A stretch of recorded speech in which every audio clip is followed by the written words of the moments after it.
Welcome back to Kingdom of Nerds, the other comic show. Tonight I'm joined by Joe's Doolin, Heroes for Hire Comic Club, aka Matt, aka Big Poppy, Nerdy Geek, and special guest Garage Geek David. What's going on, everyone? Welcome to the Kingdom. Here are the Knights of the Round Table tonight. I don't speak at once. I know. Yeah. I got something to say. It's better to burn out than fade away. It's too mighty of an honorific for us. I don't know. I'm in a good mood. I got my Sunday nap in. It's been hailing and snow and rain for the last 3 days. Insane.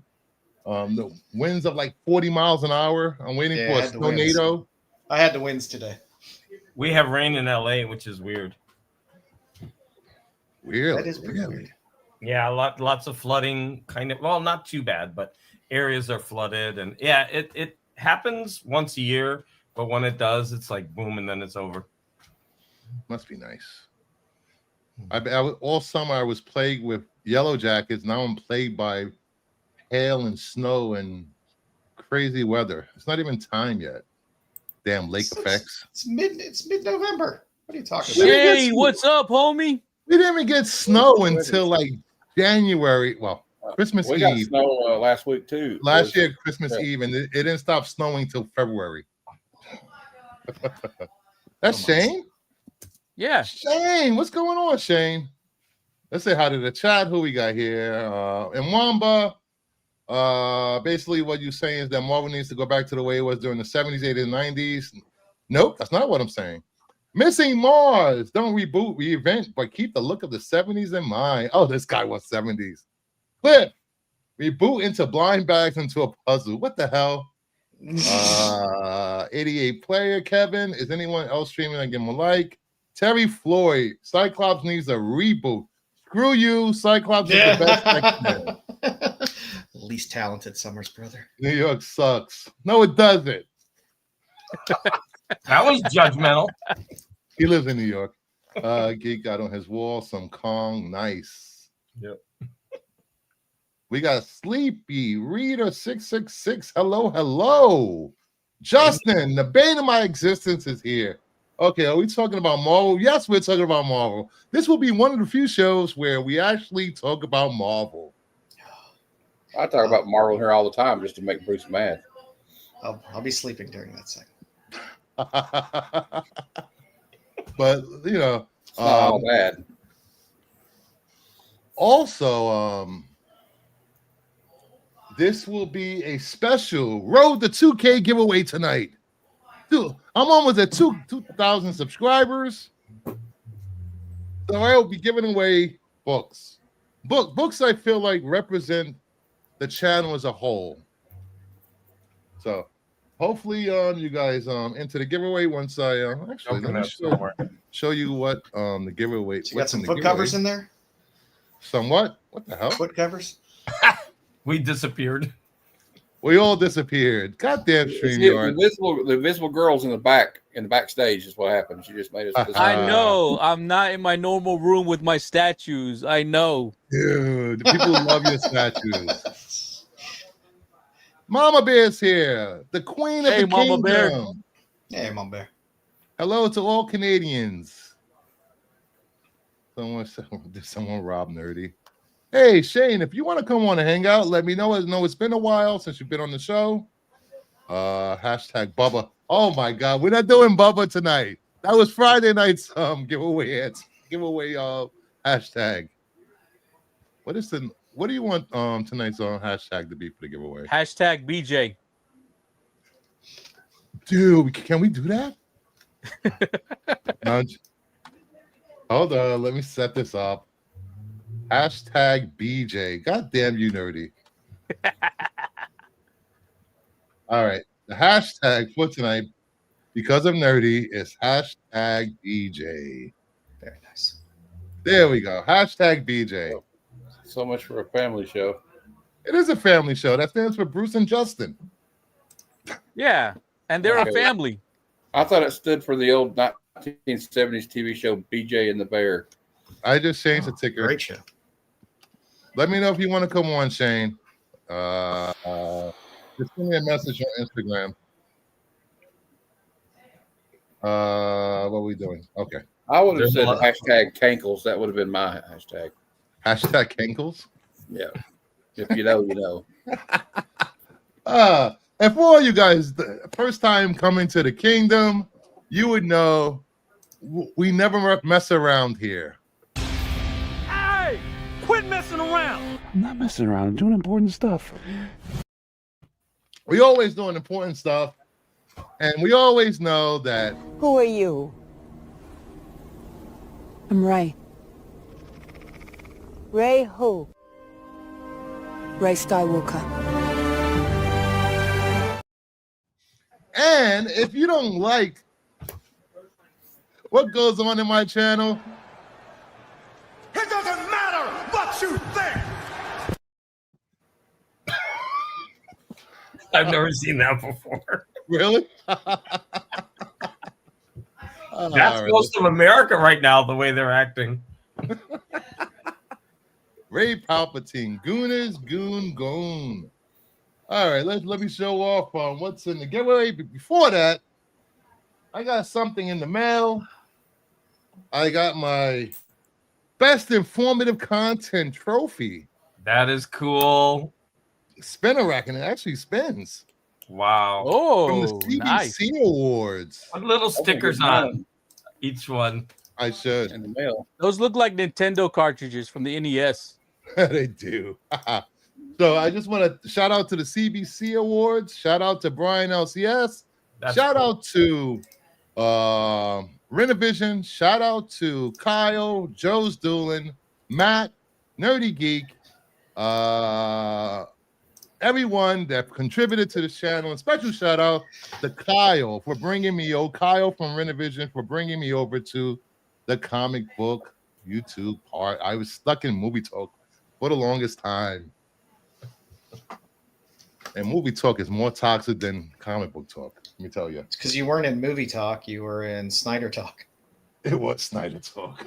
There's Every a difference. conversation went back to Snyder, Gunn, DC, and Marvel over there. All right. For the giveaway tonight, again, the Secrets of House and Sinister House 1, when they rebooted it, Great cover. get some sketch covers Yeah. from Sketch Monsters covers and the are Wolf. I don't know if I should give this away. This person on the cover is in trouble for SA. Uh-oh.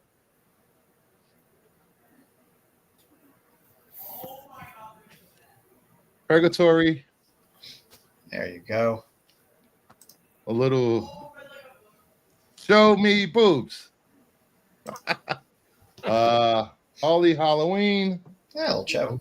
a little Looney Tunes, DCU, Oh, that's Micronauts, getting yay! That's a great one.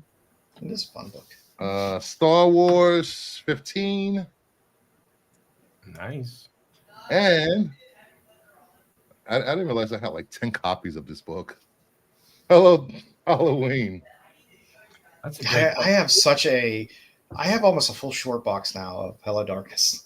So if you Yeah, they enter the put out giveaway, Great you want- covers. enter hashtag BJ if you want to be in the giveaway. All right. The only thing I picked up this week, actually no. I'll show. I got this in the mail, of course. Shiny Yeah. Kickstarter. Nice. Kickstarter. There you go. Kickstarter. Nice. Those are big boobs. Well, I go motorboating now. Kickstarter.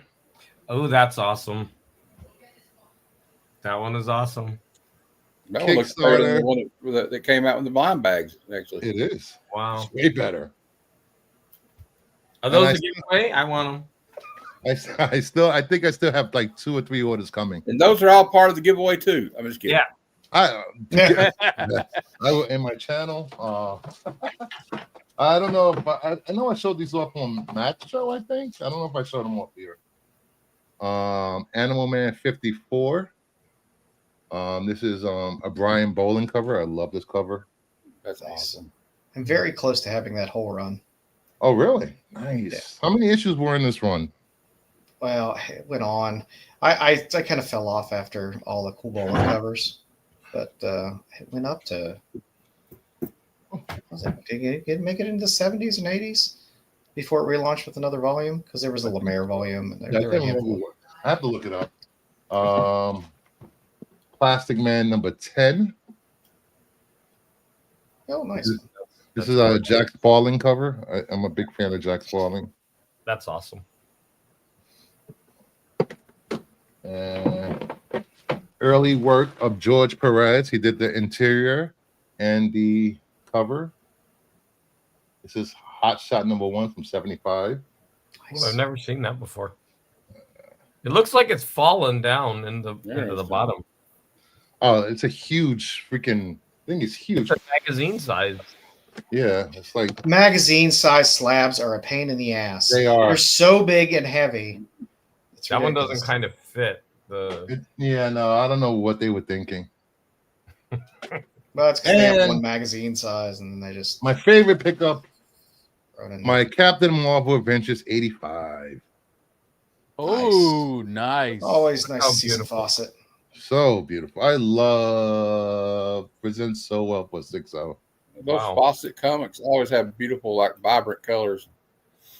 Yep. That looks like a 9 to me. But when I wish it was a 9. Actually, I just looked at the back. It could be probably get a higher grade. It's miswrapped.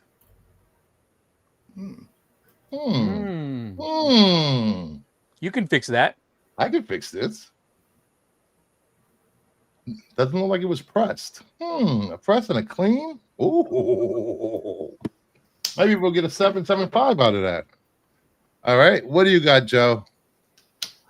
All right, I'll start with my slabs, I guess. Let's see, we got some Jumbo Comics. Wow. There's some good, Look at him. Baker I- art in there. That's a really nice looking cover. And nice Joe Doolin cover on Jumbo Joe Comics. Doolin. Also has some Matt Baker art in it. So I was happy I about love those. Comics. Let's see. We got some. We got some Sonya Reborns, Sager cover. Looking at my eyes. Some red shirts. Some random shit that came in. Barbaric, Black Knight. A little Maria Wolf, Conan, Scourge of the Serpent. Nice. Little Sabrina facsimile, black and white variant Oh, cover. Little Barbaric Black Bag. Little Luana Vecchio. I was thinking about buying that. I have a couple copies if you want. Barbaric Black Knight. Little Money Shot to Lotte. Hey, I know He that has- cover. Whoa. He has very well placed dots on his covers. Beauty. He needs to. I love this cover. This Del Rey cover on Boyer. Those dots were working overtime trying to hide that. Got a little more Conan. Nice homage on the Toxic Avenger. Nice. Oh, cool. Parent cover. I got a couple of these guys. Boop. Oh, And I got a couple of these guys. The Flops Berserker from Boom exclusive. And then I got, keep talking about flops here. I did get Street Sex, the 12-inch with flops art. Oh wow. Yeah, the album is in there. The album is in there. There's a nice insert in here too, which also has all flops art on it. Dang. oh, nice. And then I got the flops t-shirt. Wow. That's what I got this week. Little bit of some bits and bobs, as they like to say over. What you got, Big Poppy? Well, I'll just show you the highlights because I had way too many Hey, things. Dad. Got Invaders 29, the first Teutonic Night. Nice. Scorch number 16.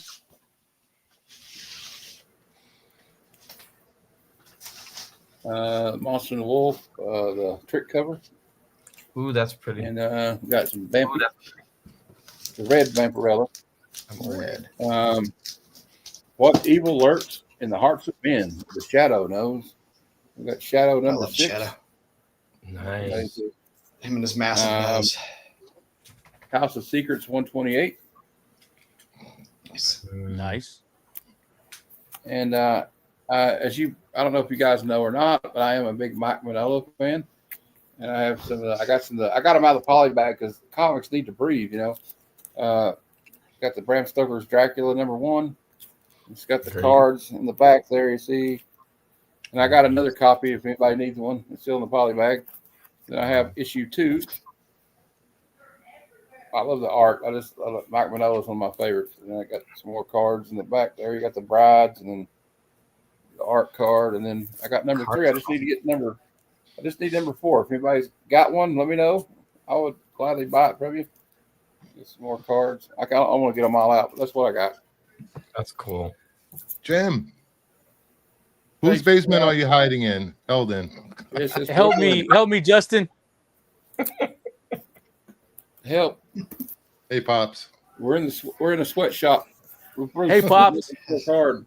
making iPhones. Just blink twice if you're okay, nerd. I've been making like bad, like knockoff of Jordans. Knock off Jordans. Ordnance. Jordans.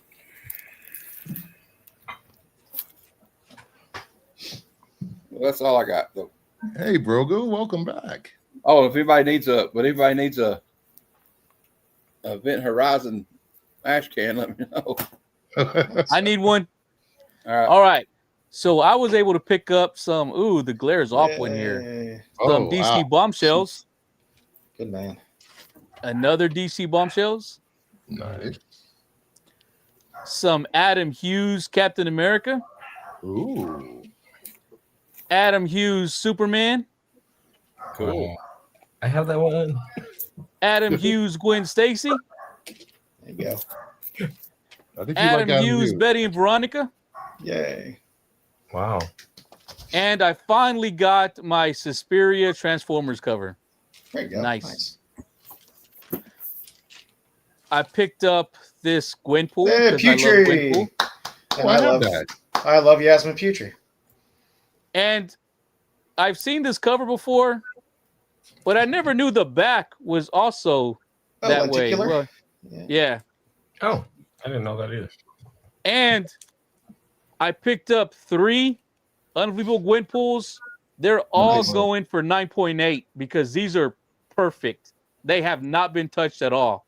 And I got them all for $1.50 each. You said they haven't been touched at all? Nope. Just like half my audience. Nice. Good for the audience. I got Love you the guys. The other half I Return hope. to Sleepy Sleepy Hollow, Hollow. the Virgin variant, 2 of them. That's cute. And just like my buddy Joe, I got 2 more of these. And I finally got my comics in from Comics Curing Cancer. So I got my Invincible 17. Mhm. I don't know what number this is, but Invincible, that one. I found that one in my box the other day. Invincible number 34. I got my 9.8 Something Killing the Children 7, I think. 8th printing. And I got my first appearance of Spider-Woman 8.0. Oh, Look at you. Nice. That's all I got because that's all they let me bring in the basement. Can we bring up the poll to kick Brucifer again? Wow, Terry. I've been touched by Angel. And yes, my middle name is Angel. Roma Downing? Oh, and by the way, these Comics Curing Cancers, they all came in the comic capsules. Nice top loaders. So that was awesome. That's an extra $10. Yeah. Mine came in that too. I've never seen these. another Oh, 10 there's bucks. the ones I that have snap some. at the top. I have some. They're nice. Yeah, but I'm gonna be sending these in. I actually picked up 7 of Gwenpool #1, and they're all like, well, 3 of them are just okay, 7. but 5 Jeez. are like perfect 9.8 copies. I might get a 9.9 on one. And like Hey. I said, $1.50 each. Nice. Hey, Canadian survivalist, what's going on? Haha, you wish. All right, what do you got, Dave? Anything So else? I didn't even know we were showing stuff. The only thing that I bought comic wise, I got a lot of Hulk magazines. I Ooh. could grab those and show those to you. I Yes, didn't know we were please. showing stuff. I actually have books next to me, but they're actually like books that I showed off in another stream. I don't know if you guys want to see those. Sure. Yeah. We are intellectual here. As long as they're John Scalzi. No, I bought this for the cover. This is Isak Nice Denison. cover. She wrote Out of Africa. I love this old art on this cover. Nice. You could just see. Yeah, it's nice. I just think it's beautiful. And even it's got this like interior thing to it. This I bought on Amazon. It's Weird Tales. Oh, very like, nice. Oh, Wow. And it's got this. It's awesome. And That as you go has through my it, favorite artist in it, Margaret Brundage. It's got so many pictures as you're going through. It's a history. It's got the stories, but then it will have like the real like the illustrations that went with it and the covers. So this is so cheap on Amazon. I think I paid $22 for this. And this book is gorgeous. So I'm recommending Oh, that's nice. oh, nice. grab it. I got in a lot. I got in a lot of what do you call it? Like vintage paperbacks. So for example, here's Doc Ooh, Savage. Doc Savage. Awesome. Yeah. Oh, nice. Love Doc Savage. This one is really cool. I don't have many vintage Gothic books, but I'm trying to get more. And you could see this art in it. And this is, look at the name of this book. It's so awesome. Whispers from the Dark Side of Tomorrow. And then look at the name, Othello Peters. It's gotta be a pen name. I mean, someone was embarrassed to write this. But, Oh my god, that looks like I some don't of hear looks like the There's covers to a lot of the romance horrors from the Yeah, Bronze Gothic Age. romance. I love that. Love that. And almost all of them have like a mansion with a girl running away, but this one doesn't. So that's kind of interesting. I got this Star Trek by Nice. James Bush. Yeah, it's got this really cool Oh, on the cover. Love it. Uh-oh. This is Hell yeah. the first one, I think. There's a series. This one is a later book in the Star Trek. This one is actually number 31. I think the cover art is really cool, though. Oh, I got all these books super cheap, like $1 to $2 each. I've got a couple that maybe your audience will like. So this one I've liked all of them so far. called Corpus Earthling, and you Nice. got this woman just, I don't know what's going on in this, but it's such a cool cover. She was marked as the first victim, I'm reading it backwards, victim of the Martian invader. All those old pulp covers are gorgeous. They're Yeah, they are. fantastic. The art on them are wonderful, and they're all so dirt cheap. Yeah, Nice. look at this. So I mean, look That's at the beautiful. gorgeous art on this cover. That's an old Dell. Yep. I just love these things. This one is an ace. I just think there's something weird going on in here. Like what is that? It's just weird. Like we know what it is. I don't know what's happening, but hey. Here's an old horror one. I actually had this as a kid, and this one is in really bad Brundage. shape. But I horror said novels, Brundage. JSS. I said they're going for a lot right now, and so I was happy to get this even in the shape that it's in, and it's one of these that has like a opening. Oh, Oh, You nice. can see it's in like Nice. really bad shape. But yeah, It's been read. That's what books Yeah. are meant to be done. You're supposed to read books. I got. I Oh, wasn't this is- able to be in my normal spot, Jim. Sorry. This one is a Battlestar Galactica cover, but this has a wraparound art by Frank Frazetta. Oh, I was really lucky to get this for the price that I did. You can see his signature. That's why I'm Yep. holding it. His signature is right there, Frank Frazetta. So it's just this really cool wraparound art. What happened? some great books on the stream. I've got stacks more, but I think that's enough. You I don't know have if we'll elevated put the it around. show. Thank I you. wanted to show something at least because I was feeling left out. Hey, he can read books with that. Don't. It's not full of pictures. I have hard enough time reading the books with pictures in them. No, Of course, I'm before dyslexic, but you know. before we get into the main show, might as well get into the topic that's on the thumbnail. Is it time for Marvel to completely reboot their universe? There is a poll for the audience in the chat. My opinion of should Marvel reboot? I think it's time. I think all the titles should start back at one. I think they should sit around, get a cohesive story.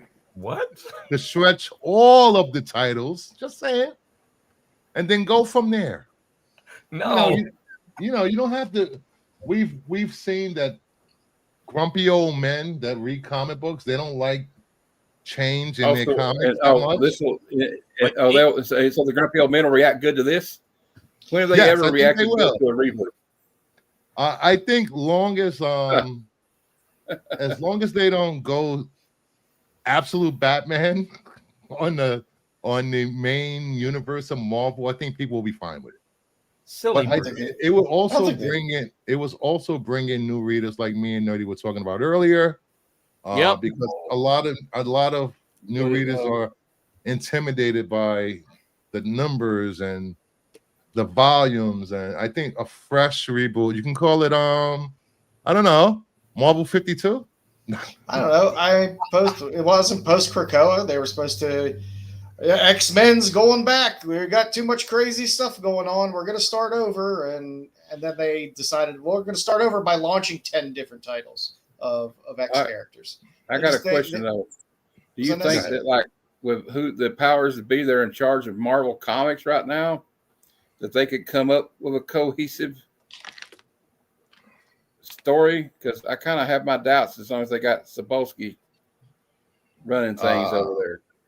I would say maybe if they paid the creators, maybe if they paid the creators what they're worth, maybe they would stick around instead of leaving and going to DC and Image and all these other indie titles. DC doesn't pay either. I mean, that Jeff Johns, they pay a lot more than Marvel does.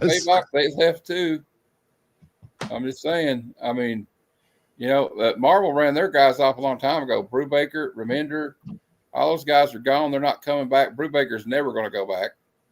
I don't know who. I mean, all they could actually write is Gail Simone and Jed McKay and Jonathan Hickman. Ewing's okay every now and then. Didn't they just reboot Ewing? Okay, I'll give you that. And now I forgot about Philip Kennedy Johnson. But I don't know that it's. I don't know. I mean, if it would do them any good or not. Besides, I guess I'm one of the rare people that thinks they still have some good stuff going on over there. We got this right here going on. You're going to have Infernal Hulk. It's Philip Kennedy Johnson and Nick Klein doing the art. You got the Undead Iron Fist. It's not half bad. Punisher Red Band. Of course, that's not really part of the actual universe. But so actually, I take that back. Which is why it's good. It's actually pretty good. It's like outside of like regular continuity. So I take that back. But maybe it would help. Yeah, I was about to say, you're making the point you think you are, Matt. Yeah, I know. But outside of continuity is like a reboot. I think that's the way to reboot without rebooting. Like they do that a lot anyway. Yeah. So why do you need to? Why do you have to pander to a whole new audience when you're going to just disavow your old audience? Because the old audience going to die out soon. The old audience is going to stay. They have. They need new people. I think you just need to. Regardless of what they do, the old audience will stick around. We've seen that in Star Wars. We've seen that in Star Trek. Christina. We've seen that in the MCU. We've seen that in Marvel and DC. The old comic fans always claim they're leaving, they're not coming back, but they always stick around. They're fickle. But when you have so many reboots, I think that gets really confusing over time. Like I buy an issue of Spider-Man and I don't know where it goes. I can't find where it is. It takes me 10 minutes to look it up on my app to put it in. I'm confused. I don't know what's going on. It's just all really silly. I don't want to reboot. Putting legacy numbers on them but then that's the same thing. It's silly. Like I said, I don't want a reboot. I just want a consolidation. Over again, the same origin. I agree, Joe. I just want a consolidation of titles. I want less massive events where you have to read every title along with some event title. It used to be fun to just go and pick up Uncanny X-Men and read Uncanny X-Men. Yeah. And just follow along Uncanny X-Men. And I don't want to read anything else. Every now and then, you get a crossover and you got to pick up a X Factor book here or whatever. The whole attracting younger readers thing, I'll be honest with you. I heard somebody talking this the other day. Some of these younger readers are not coming back. They went to manga and they're not coming back. That's I will say maybe yes, no. I think DC's bringing them back with their more compact size. The compacts are selling extremely well with younger audience and new readers.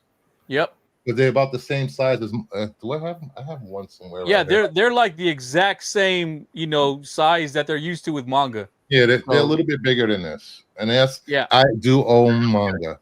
Yeah, they're really good. But they put out all those like I think it was around the Marvel Now time where they had a whole slew of titles. I actually bought them in the digest size with Miles Morales and there's like Wasp and Unbeatable Squirrel Girl. Like they had about 30, the Champions, and they had all these amazing stories, and they were all great, and they were all younger characters. And that couldn't have been that long ago. So we have the characters are all out there.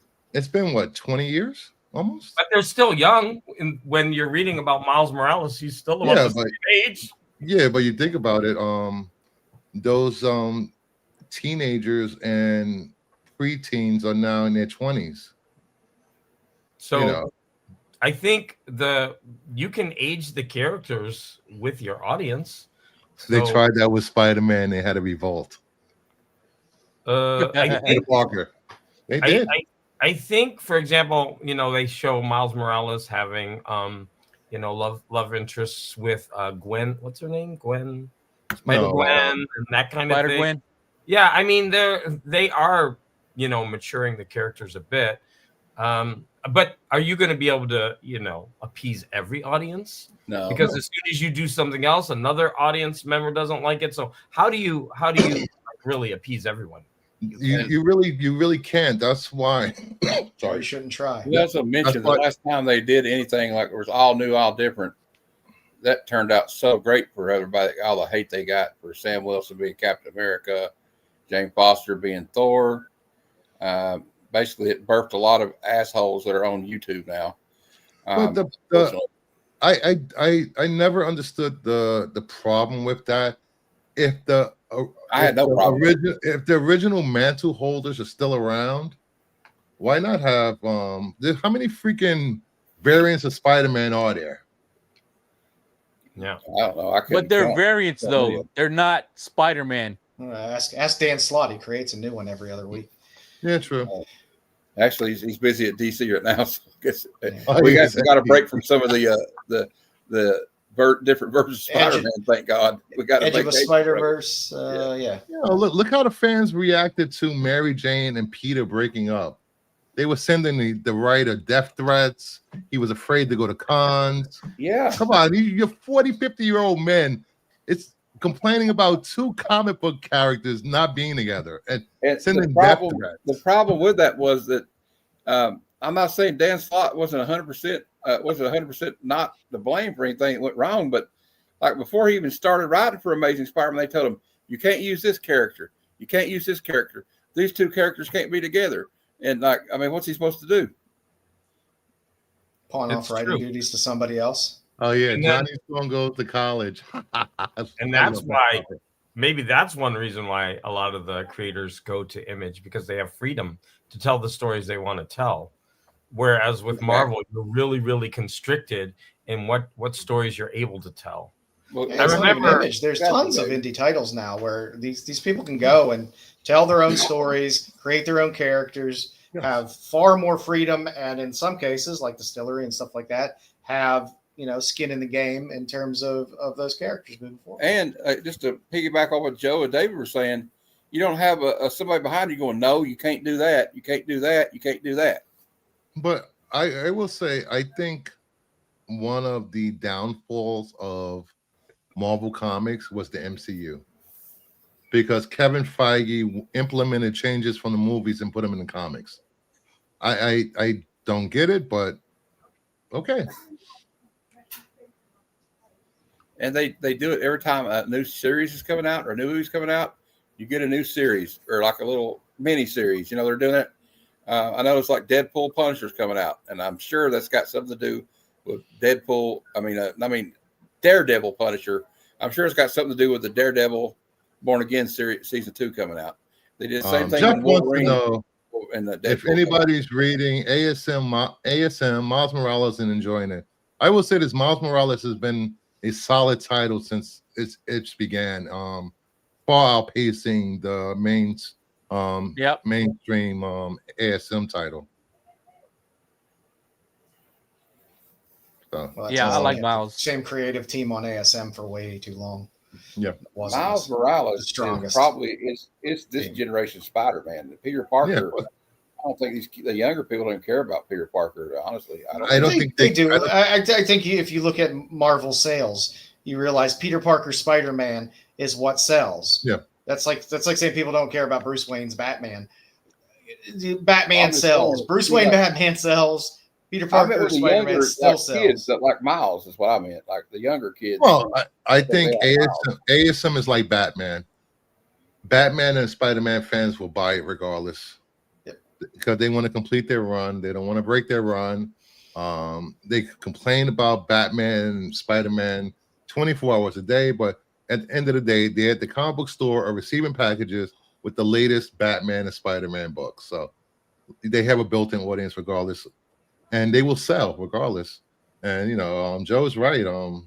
Peter Parker is a lot of people's Spider-Man, and he will continue to be number one at Marvel. Boom. Yes, he will, but again, there's a lot of people who still are only buying Amazing Spider-Man to complete their run, but not a lot of people actually just reading it and saying, "Oh man, this is so great. I'm invested in this story." It's just to complete the run, and that's it. Look at every Peter Parker title that's out there with Peter Parker Spider-Man, compare it to Miles Morales, and look at the print runs. I guarantee you the Miles Morales books have lower print runs. Yeah. And I think part of that's Marvel's fault. I think Marvel should elevate Miles and put him more in the forefront. And I think it would do better, but they never really do.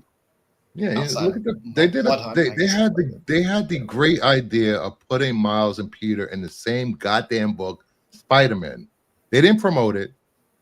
It started out so good and it just fell off. Yeah. Yeah, when that first started, but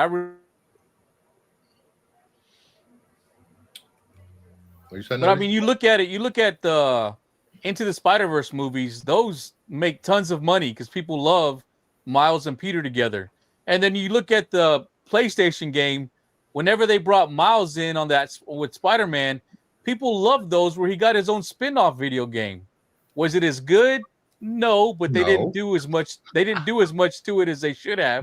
The second one, they elevated both of them to the same level, which I thought was cool. I just feel Marvel's extremely lazy with it's Miles. obvious people love Miles. That it's just Marvel's not doing what they need to do to promote him and put him out there more. I think there's a bigger issue of reading versus the other media. I mean, honestly, people go to see movies and they love the movies, but will you actually catch them buying a comic book?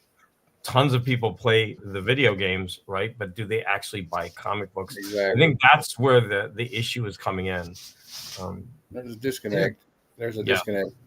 And they should, one of the two, or somebody should do it where they do a comic where it goes panel to panel and it's read to you.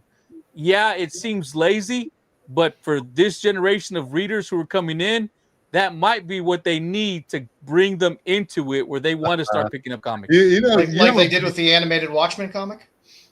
I didn't see that. It's funny. Kind of animated a comic book in a way, and it was interesting. It's funny you say that, Nerdy Geek. We used to do that a lot. It would be cool if they started releasing vinyls again with certain comics, like they used to do, because there's so many Gen Z or whatever the hell they are, in their early 20s that are rediscovering vinyls, and a vinyl with a character they saw in a movie, I think that would go over well. Yeah. Well, the one reason they probably won't reboot is because you still got like the ongoing MCU, and that's kind of, I'll tell you, that might be what everybody was saying, kind of holding them back a lot, because they want to, like, okay, we got another movie coming out, so what such and such movie's coming out, so we got to make a series for that movie or that series, like I said earlier. That's fine. They have hundreds. They have so many titles. Who gives a shit? Yeah. Let them throw out an MCU title. Who cares? They could still put out a solid Uncanny X-Men book. They could still put out a solid ASM book. They could, they don't have to let the MCU, shit in the punch bowl. I kind of seem like too, like, I don't know. It just seems like lately, I don't know. Like some of it I like, but like I still like pull the Avengers, but like it seems like it's not all bad, but it's like hit or miss. You know what I mean? Like you'll get like a cool issue, and then like the next two issues will be crap. I don't know if that's Jed McKay's writing it, but I mean he's writing so much for him right now that I think he's like spread thin, But I don't think they shouldn't depend so much on the MCU, because it doesn't matter what the MCU is doing. It's not like the books are going, following the story of the MCU. And then if they're thinking, oh, people wouldn't get confused, you have Detective Comics, you have Batman and Robin, you have Absolute Batman, you have the brand new Batman series that came out, and then we're going to have James Gunn's Batman, and we still have Matt Reeves' Batman. We're able to follow all of it. It doesn't matter if they split the stories up. Yeah. Just get us something good. Just get good writers, which DC does. We when I was when I was doing my Power Hour with Mad Max, that was one issue that kept coming up with a lot of the audience. Obviously, they're not comic book readers. They had a problem with two Batman being able to exist in the same movie universe, same universe, and I as a comic book reader, I just couldn't fathom anyone not be able to follow two different stories about the same character at two different times, because we do that all the time. They also had a problem with more than one director directing a superhero movie. Oh yeah, that too. So that's why I hardly do movie talk anymore. All right, here we go. If they're going to reboot, they should probably get their money back from Hugh Jackman.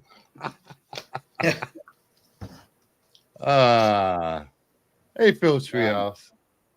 So, no, I know what'll save it all. We need a Civil War Part 3. No, we need bring the Beyonder back. I hope I didn't just speak that into existence. No, what we need is a secret Civil War. That's what we need. And what was it, 2 weeks? 2 weeks ago, God damn you. 2 weeks ago, I brought up the fact that Marvel was planning a reboot, that it will be led by Bendis. Bendis will be in control of the whole thing. This is just something I heard from a certain person in the chat. I don't know. But something has to be done at Marvel, because if I'm not, I love the X-Men. I've said this many times. X-Men got me into comic books. Between the San Francisco storyline of X-Men, then Krakoa, they lost me. Complicated. Yeah, it got too complicated. Too many titles. It's too much. You got to read this and this and this. And this. I just want to pick up one title and read it. Give me a good story, and I'll keep reading it. I'll keep buying it. The Uncanny X-Men one that Gail Simone was writing was actually probably the best one. But then they have this. Then they have this event show up with that apocalypse crap again, and then it just puts everything on hold again. Yeah. Yep. The events are terrible. And the same thing with Miles Morales last year when he did that Blood Hunt event. We're gonna do it out. It interrupted what was going on in Miles' comic book. Yeah. It did. And they turned him Like into a that, vampire. that's on hold. It was No, interesting, but why do we need Miles to be a goddamn vampire? Degrassi says 2026 is Civil War's 20th anniversary. Civil War 3 is on the schedule. It will be. X-Men is good right now. I have no doubt that's probably true, unfortunately. Uncanny X-Men is resetting. Yes, they're all resetting, but I think maybe I didn't think Justice League Unlimited would work, but it's working. I maybe if they did something like that with the X-Men, just had one book with members and reserves, and they all, and just go out on missions and whatever mutant powers needed, they send those mutants out on missions. Yeah. They should just do Uncanny X-Men because that's like the flagship book that everybody remembers, that we all remember. It's the most recognizable, even for people that didn't read it in the 80s and 90s. Mm-hmm. You see Uncanny X-Men, you know what it is. I think I agree with that. Marvel editorial refuses to let writers finish their stories accordingly. I can believe that. Justin, Marvel doesn't do pumpkin spice. DC does that. I agree with you, Degrassi, on that for sure. I don't know what does Marvel do over there. I would like to say, as someone who doesn't buy regular issues, because I think all of you do. So when I go into a comic shop, I will look at the trades that are out, and I will grab one that I've heard about from community members. Mm-hmm. And then when I pick up a Marvel one versus the DC one, the Marvel one is usually about $5 to $10 more, and you even get fewer issues. So the trades for DC have a solid 6 issues, sometimes with an annual, but the Marvels will have 5, and they're more money. And I just think that if you look at it economically, if I've been recommended, a DC book and a Marvel book, well, I'm going to pick up the DC one because I can afford to buy more of them. Like the first Immortal Thor had 6 issues and it was $30. And it should have been 18. It should have been 18. So if I'm a new reader and I actually picked them up because I wanted to read them. I just thought, why was it $10 extra? It didn't make any sense. So I think Marvel is actually doing a disservice because they're charging more. And we don't realize that because you don't pick up trades. But I think that's a way in. Like if I don't want to buy every single issue, I might pick up a trade and then jump in where it is currently and keep going that way. I've done that before with certain comics, but I just think with Marvel, it's cost prohibitive. I think it's time for DC and Marvel to embrace digital more. That will bring in new readers. You'll still get the collectors that want their floppies every week. As you guys all know, I buy my floppies every week, and I still read digitally. Kind of already do. They got the digital apps now. And just remember, when you walk into an LCS, ask yourself, would I approve? No, you would not. I probably wouldn't. Nerdy touch the picture again is getting weird. What? I quite buy a few trades. I've been pretty close to my experience. Nerdy stroking over there. That's $10 extra in Disney Premium. Yeah, Cohiba's right there. Go to Ollie's, get your trades. Go to Ollie's. They have a lot of trades. Get tons of trades at a steep discount. They even have omnibuses there sometimes. Yeah. Yeah, but at that point, is the company actually making money on those books? I don't know at that point. Yeah, but we do, because that's what they use to pay the artists and so if they made it to Ollie's, somebody bought them and they're coming there secondarily. So somebody, I mean, they're in retail already, so somebody bought them, probably at a huge discount. I because it was overstock or something like that. Because if you really do have to care, if you want these characters to keep going, you have to buy the books physically or digitally, but you've got to actually buy them, right? Yeah. So, I don't trust digital. I don't trust digital one bit. I want to own physical, media. You could take digital away at any point. We have seen that with the video games. We've seen But that. many people don't care. They don't want all these physical things. They want to just go in, and they don't even care if things are cut, or they just want to watch it. And if it's not there next week, well, they'll watch something else. Like, I don't think the younger generation really cares about that. No, I don't. No, the younger ones don't. Well, you know what? I don't know, because if you're paying for it digitally, I think you do sometimes. Yeah, I think if I have my friend's nephew. He's probably spent thousands of dollars in skins for Fortnite. If Fortnite suddenly crashed and those skins disappeared and there was no way to retrieve them, I think a lot of people would literally like. But what if they made a new game system and then a lot of that stuff didn't port over? A lot of people would be like, okay, well, I could play it on the old system, but they would probably just gradually move over to the new one and start buying things again. They would still own that stuff most likely, but at that point they can't port it over, and so if they close down the old one, say, well, we're not going to have the old one anymore. Mm-hmm. You have to do everything from scratch on the new one. Yeah, but that would be after like 10 years, where most of those people you never know really care anymore. Speaking of, honestly. Saying that. Speaking of fleecing for digital sales, Nintendo is famously known for this. They will release a console, literally shut down that store on the old console, and make their fans buy that game again for the Switch 2, or pay $40 to upgrade it to the Switch 2, which is robbery, and people just go out and pay it.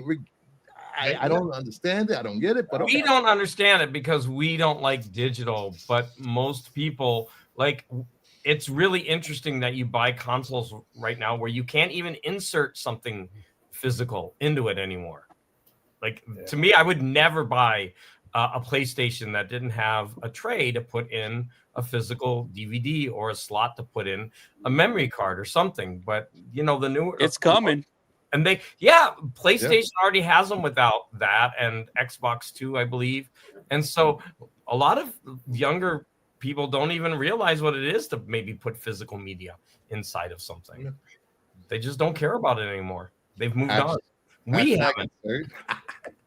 We haven't. All right, let's get into the rest of the show. So hit that like button, subscribe to the channel. I am like few subs away from 2K subs. So if you haven't subscribed, please subscribe, because once I get well past 2K subscribers, I will be giving away maybe 3 to 5 graded comic books as a thank you stream for everyone that subscribed to the channel and stuck with the channel. You're like one away, Bruce. What? It can't be one away. Oh, I read it wrong. Sorry. And just remember, this is now an award-winning channel. You are. Ooh. And it's shared by everybody at Kingdom Nerd. You know where you can stick that, you know. I know a perfect place. I'm texting you right now. I mean, sorry. Kind of hard. That would hurt too with that. I don't think it would hurt Bruce.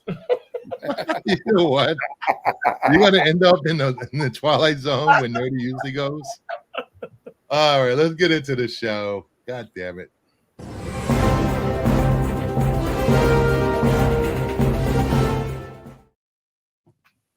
All right, let's start the show out with everyone's favorite rumors. Tobey Maguire will reportedly return as Spider-Man in Avengers Doomsday. Cool. Okay. Isn't everybody under the sun returning for Avengers Doomsday except for Famke Janssen? Wow. Everyone's coming back. Is she not coming back? I don't know. That's a good thing. Why is that? Like, it was so successful in the Spider-Man movie where the 3 of them were there. I mean, that was amazing. I don't know why that would be a bad thing. You know, it was great to see 2 of the best Spider-Mans ever. And, they were all good. And the other guy, whatever the guy, what's his name? Tom Holland? Whatever his name is. Oh my God, he's so good. What, Andrew Garfield? Amazing actor. I love Andrew Garfield. Andrew Garfield was a great Spider-Man. He was great. Under the Silver Lake is a fantastic movie. Go watch it. He just gets a bad rap because they killed Gwen Stacy in his movie. That's the only reason people hate Andrew Garfield. Well, she died in the comics too. I don't know why that wouldn't hurt her. Horrible. It's stupid. Jamie Foxx's Electro was a horrible choice. Yeah. I guess He so. was. Oh my gosh, he was great in the movie with the 3 Spider-Man. I thought he was great in that. No, I'm talking about the original Amazing Spider-Man when he was. I know that wasn't good, but he redeemed himself in that one. He did. Good. Thank And God. So I think what it comes down to is there was bad writing on that movie, but with good writing, he was great. Yeah. I agree with Heathcliff Justin. over Garfield. Yeah, What the hell? That's not a wrong statement. I preferred Heathcliff much better than Garfield. I do too. I mean, Heathcliff was street smart. He would have whooped Garfield's butt. Yeah. Oh, Mr. Zendaya is Spider-Man. Mr. Zendaya, guys. Mr. Zendaya. Hey, I'll be Mr. Zendaya. I don't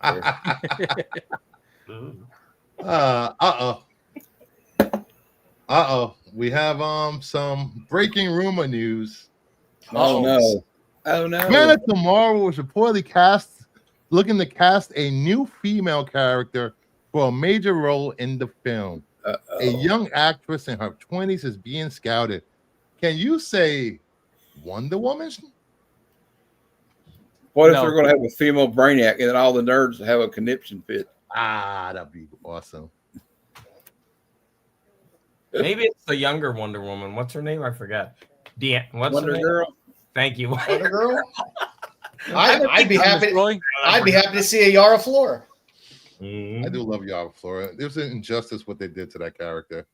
Yes, there is. No, this is Power Girl that they're scouting for.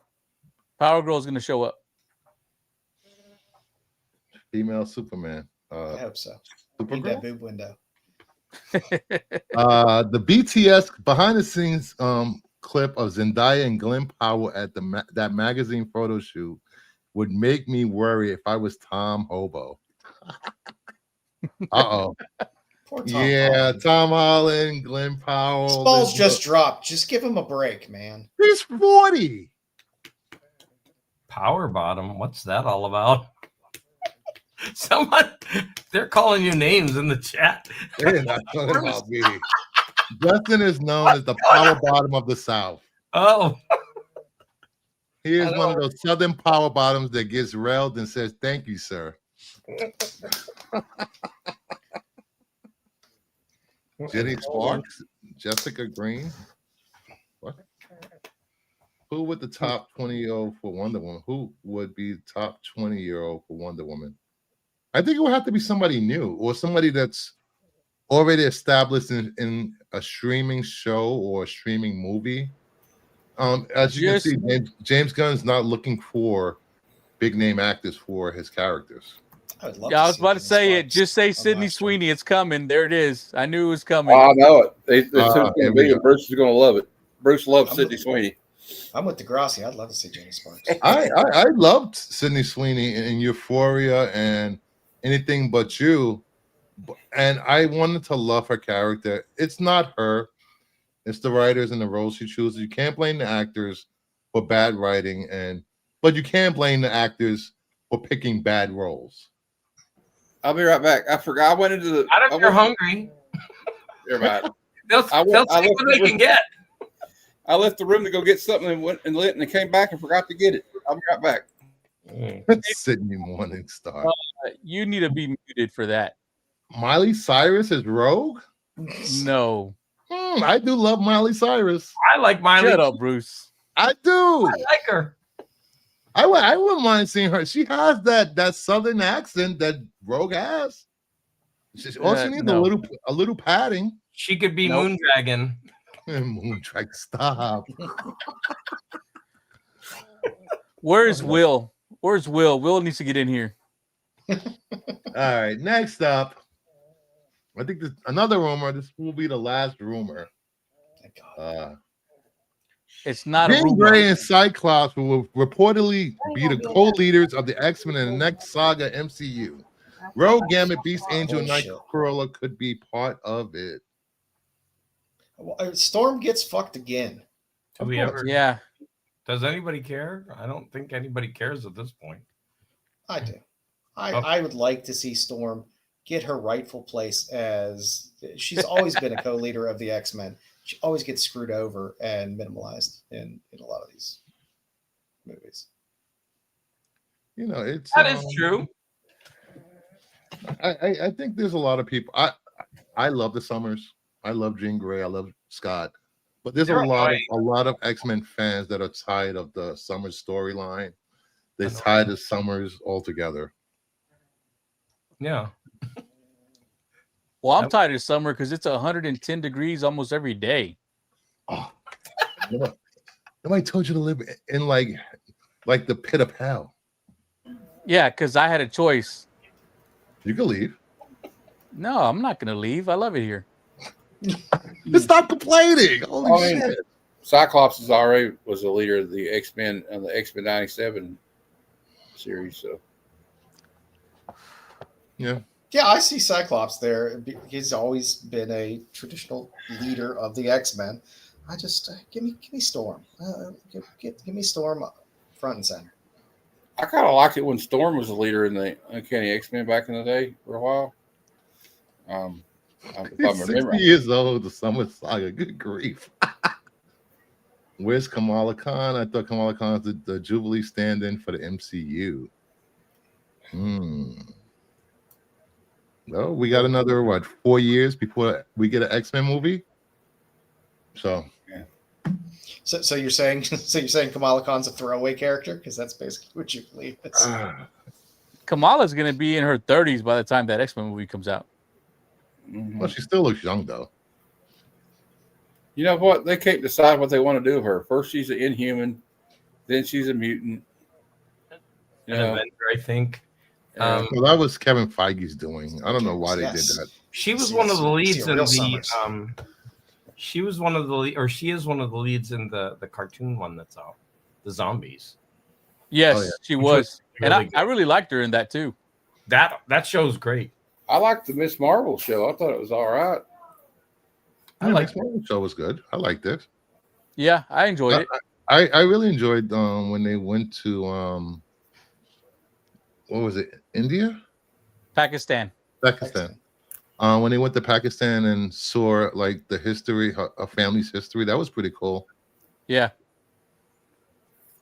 Storm is the mutant and member of X-Men, period. All right. And now let's get into actual news. Ryan Coogler confirms that Black Panther 3 is his next film.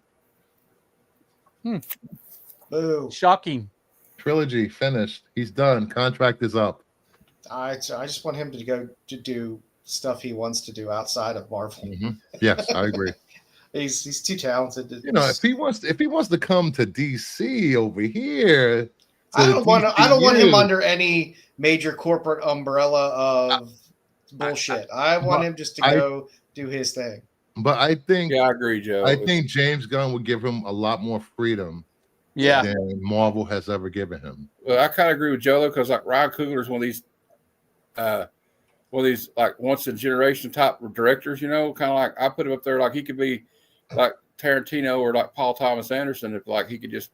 But like he's going to get stuck in this studio system. You're going to be doing like, I don't know. I mean, I think he could do so much more. I mean, I love the Black Panther movies, but I just think, what else could he do if he was just like unrestricted by anything? You know what I mean? Just take off the, I don't know. Anyway, that's my thought. I mean, I think Bruce is right though. I think James Gunn, if he were to get people coming over from Marvel side, that he would give them more leeway because he knows what it was like over there. And he wants them to be more creative and feel like they have more of a say of what they're actually making. But it's not like yes and no. Yes, he would probably give the director more leeway, but Gunn isn't at the top. There's corporate powers that reside over James Gunn. Yeah, James Gunn. And sometimes you only have so much power. I don't think James Gunn is DC Jesus. They haven't pulled pulled gun back yet, by evident by that Yes. orgy in season 2? Yes. Yes. Yes. They haven't, but it'll be far easier to make him a scapegoat when something fails as well. But Yeah, I still think there's still powers at the top that You're guide right. and shape and got to get through 10 test audiences to do this and that and everything. It's just like I'd rather see Coogler be creative and go do unique new things. I know he currently hasn't been pulled back, but as you know, part or all of Warner Brothers is up for sale right now, which leads into the next story. If anyone is going to put a kibosh on directors and their visions and the way they tell their stories, it's going to be Saudi Arabia. Public investment fund has bid to purchase Warner Brothers. They ruined This WWE this already. is the worst case scenario with Warner Brothers. I'm thinking. No, it's Saudi Arabia has massive investment. I guarantee you they own parts of 90% of the crap that you see day to day. It's no big deal. They want to make money. That's what I don't know. They basically put WrestleMania. They ruined Saudi Arabia, and they ruined, and they're ruining it because if you saw the press conference, Triple H was smiling because he's getting ready to get a big paycheck. But like Logan Paul and all the other wrestlers up there, I feel like saying, "Hey, Logan, blink twice if you're okay," because they were all like, I don't know. And then the golf did this. I'm sorry, I don't know. It's cool. I guess if you want to sell out to a bunch of people that torture people and behead people, go ahead. But I mean, that's what they do. I mean, I'm not lying, Emma. Yeah, if you're a woman, you're not allowed to drive a car unless a man's in the car with you. And they like to dismember reporters. So, like, I think that's a poison pill right there. Saudi Arabia. Poison. But I'm hoping best case scenario is Universal, Netflix, or Apple buys Warner Brothers. I think Apple's going to come out swinging their dicks with their money, billions, and take WB because they already have a really good partnership with Apple. Can we sell Kevin Feige to the Saudi Arabians and send him over there? Stop. We don't endorse selling humans. That's not how that works. Just this once, can we make an exception? No. Because if that's the case, I have no people that will be trying to sell Kathleen Kennedy. Stop. Oh, somebody already mentioned it. Yeah. They did? That's why I mentioned it. That's why I mentioned can we trade? Yeah. All right, moving on. What do we got next? All right, let's get this show moving.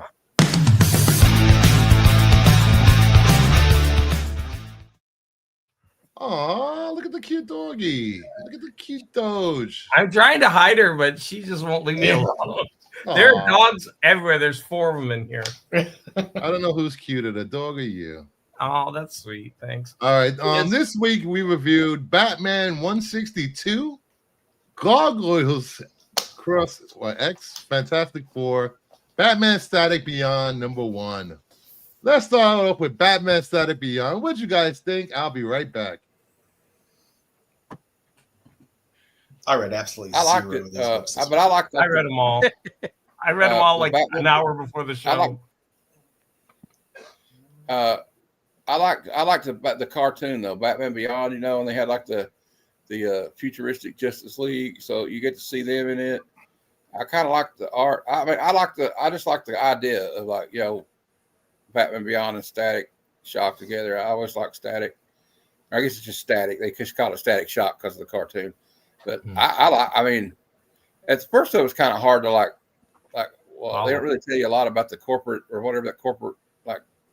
I don't know. It's kind of like a corporate conglomerate wanting the Earth to join them, but I think it has potential. I like the character. I like the characters anyway, so it's just an intro, but I kind of liked it. I will be reading it because I do like Batman Beyond, and I do like Static as well. What do you think, Nerdy? I didn't read it because we've been fighting strep all weekend, so I didn't read anything. Actually, no, I did try to read Gargoyles and Fantastic Four and halfway through it, I'm like, I'm not finishing this. Well, It's probably a wise choice. Let's talk about Marvel and how much is better than. Okay. Oh, sorry, Bruce. Sorry, Bruce is back. What is this? This was the greatest thing ever released. I don't understand how this is not. I'm just kidding. There was I liked it, but some of the art, especially when it got to the Batman Beyond stuff, was a little wonky for me. And it was great seeing Justice League Beyond in the beginning. Yeah. Seeing Static as a father. I don't know. Maybe it would have worked better if it was just Static in the future. I kind of liked it though. I mean, like, I don't know if we're going to see a lot of the Justice League Beyond, but like, it's kind of interesting to see where it starts. I think what's going to happen is like that, the kid that was like protesting all this stuff. You think he's going to be like a supervillain or something? They're going to have to stop because it seems like that's what's going to happen. I kind of got the feel that's what's going to happen. Yeah, because there's something up with that kid. I don't know what's up with him, but I want to continue reading to see where this goes. But I just want DC to give us 2 solid Static and Batman Beyond books. Just put Dan Moore on the art on both books. Well, Dan Moore's already so overworked. I know he is, but he can handle it. He pumps out more pages and covers than any current artist we know. I kind of felt like the artist was trying to make it look like the animated show a little bit, though. You know what I mean? Like, I don't know. It just seemed a little bit like he went maybe too far. But I mean, it was all right, though. But I like the story so far. I mean, I'm going to read issue 2, definitely. I mean, look at how much motion is on that page. The background it's flying at you, and then you've got all these, characters moving around, and I mean, it definitely keeps your eye flowing. I had a little bit of trouble at the beginning because I'm not familiar with any of this, but by the end, I was getting into it, and so I think it was solid as a book. Nice. If you gave me the next issue to read for free, I would read it. Free? What's this free stuff you're talking about? All right, next book up, Batman 162. I love this issue. I don't care what people say. Hutch 2 is great. The art is amazing. I will say Bruce is fucked up for what he did to Barbara and Dick at the beginning of this book. I was just like, holy crap. He scarred them emotionally. And like Selena said, I don't think they're going to be able to forget him anytime soon for what he did to them in the beginning. All he did was prevent her from fighting. It wasn't that big of a deal. I get that he paralyzed her and that has ramifications for her. I get it. Judo chop. But he did it for a reason. They know how he is. He doesn't have time to explain himself. It's going to be fine in the end. I think this is not the first time he's done this to the Bat family. Yeah. And so, that's right. I mean, I don't know how Barbara can have him behind her and trust him because he's done that before. Because if you notice, in that panel, he's behind her and then he jabs her in the neck. And like, well, you should know that he's capable of doing these things. Bruce Wayne, he's an asshole. Yeah. So, I don't. I'm also of 2 minds about the art because I am not a Jim Lee fan. I admit the art was very good, but I could not call this art amazing. I mean, look at the way Huntress is standing. That is not amazing art. I mean, okay, it is dynamic throughout, but I would not call this amazing. Sorry. I am a Jim Lee fan, but I didn't think the art in this was that great, especially that bottom left panel where he's jabbing Barbara Gordon. I'm like, this looks very, like, I don't know, stiff, like no movement to it. I think it was all phoned in. I mean, I'll be honest. Yeah, that's what it felt like. I will tell you another thing about it. The art makes it bearable, but like, okay, so we get the same story. Bruce Wayne fighting his own Bat family again. The Bat family doesn't trust him again. Mm-hmm. I got to do it on my own, like he always says, again. Oh, do they really ever trust him completely, ever? I wouldn't. He's the least trustworthy person on the Justice League. Yeah. I mean, he's already betrayed them several times. Like we found out they had backup plans to kill everybody. And then Vandal Savage got a hold of it and tried to kill all of them. But another thing is like with this, it just seems like I don't really see any original idea. It just seems like we're just rehashing the other Hush. I don't know. I mean, was this necessary? No. This is why you don't reboot stuff, Bruce. It's all right, but Shut up, nerdy. Can you show the panel with? Is this like static? Can you show the panel where they crash through the stained glass window? Because I actually thought that was really beautiful art. And it's a couple pages later, but I mean, there were really beautiful panels in this. Yeah. I just think overall that the art, like I expect more from Jim Lee. I agree, David. Like the cool part, where like he's talking to Catwoman, you see the little interesting stained glass window behind him. I thought that was like, that's classic kind of Jim Lee stuff.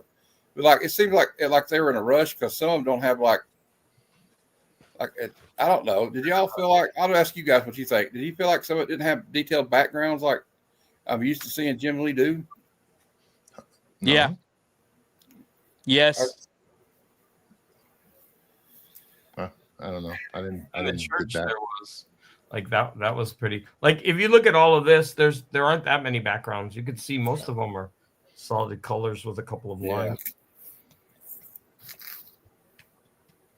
That one? Yeah, but I think it was the one with the stained glass. We see the color. Yeah, well, like it was right before. It was before when they first go in, and that it was. I think it was a double page. Even that one. I can't. Yeah, that one was pretty, and it might have been the one right before they crashed through it. The whole stained glass is lined up along the wall, and it was. I thought it was really pretty. But anyways, you don't need to look for that. That one. It's hard to see there.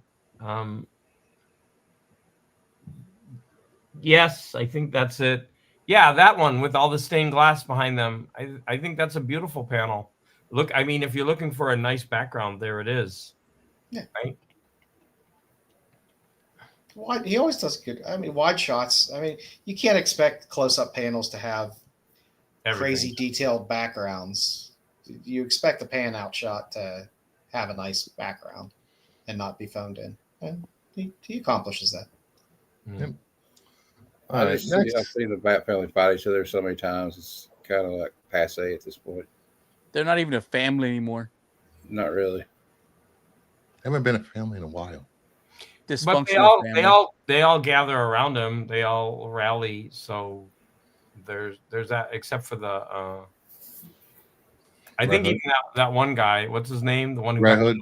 Jason Todd. Is that him? Yeah. Yeah. I mean, he's even there. He does bad, but he does good. Like the overall is good. Kind of like what Batman does, but in reverse. So it's almost like the same. Is it me, or did it seem like Red Hood was kind of drawn like Bucky? Yeah, I can see it. Little Bucky-ish. Although, you know what? The Bat family is really good together if you take Batman away from it. Yeah, usually. All right, next up,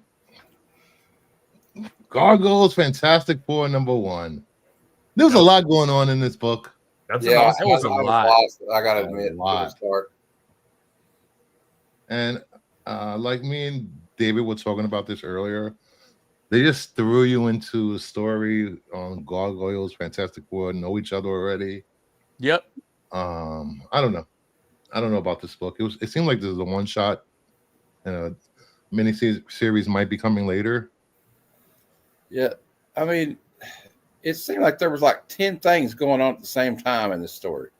Dude, I was gonna say that I think the bottom panel was supposed to be its own separate story that you were supposed to follow across the pages. And I was having difficulty with that because I was doing it digitally, but I noticed that the bottom panel, they were all connected and they didn't connect to the top part of the page. Yeah, they had a lot of that going on. I guess, yeah, I was wondering about that too. That might have explained why it was so hard to keep track of what was going on. Yeah, but I think in the comic they don't delineate it properly. Because I didn't really know. border around it more to let you know. Like if you notice, the bottom part is all about the Thing and the Mole Man, and it's consistently that way throughout most of the issue until they come together. And I even think sometimes the top part would tell a story and the middle part would tell a different for a few pages. And once I kind of clued into that, I was getting the story more. But it was confusing initially, especially since It'll be nice if they let us know that, like maybe in the title page or something. No, it's Dynamite, so that's all you have to say. It's Dynamite and Marvel. There's plenty of Dynamite I enjoy reading. This is not one of them. Not one of There's them. plenty that I enjoy reading. This is no Space Ghost. And Space Ghost has been a goddamn good read from issue 1. All right. Yeah. Now we get into. I thought it was pretty good, considering I didn't know any of the gargoyles, and I'm not used to seeing the Fantastic Four's kids all grown up because I haven't read it in so long. But I guess they're called the Future Society or something like that. I don't know. See, I'm so out of it. But not knowing a lot of these characters, I kind of got into it by the end.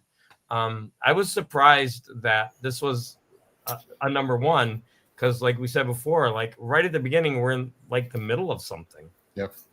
And then it ends by the end. So is this a one-shot or is this a 4-issue miniseries? I don't know. It's hard to tell the way it ended. It felt like it was a one-shot. I haven't seen issue 2. Did I see issue 2 on FOC?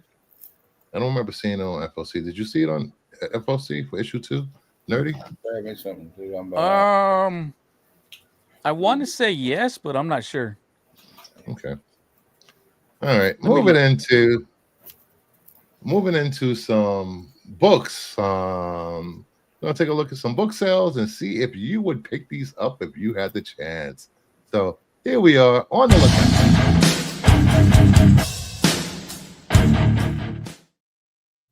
All right, first book up on the lookout is Lockjaw and the Pet Avengers, number 4, the 1 in 15. Last sale was $525 raw, 811.25. 9A high was $1,295.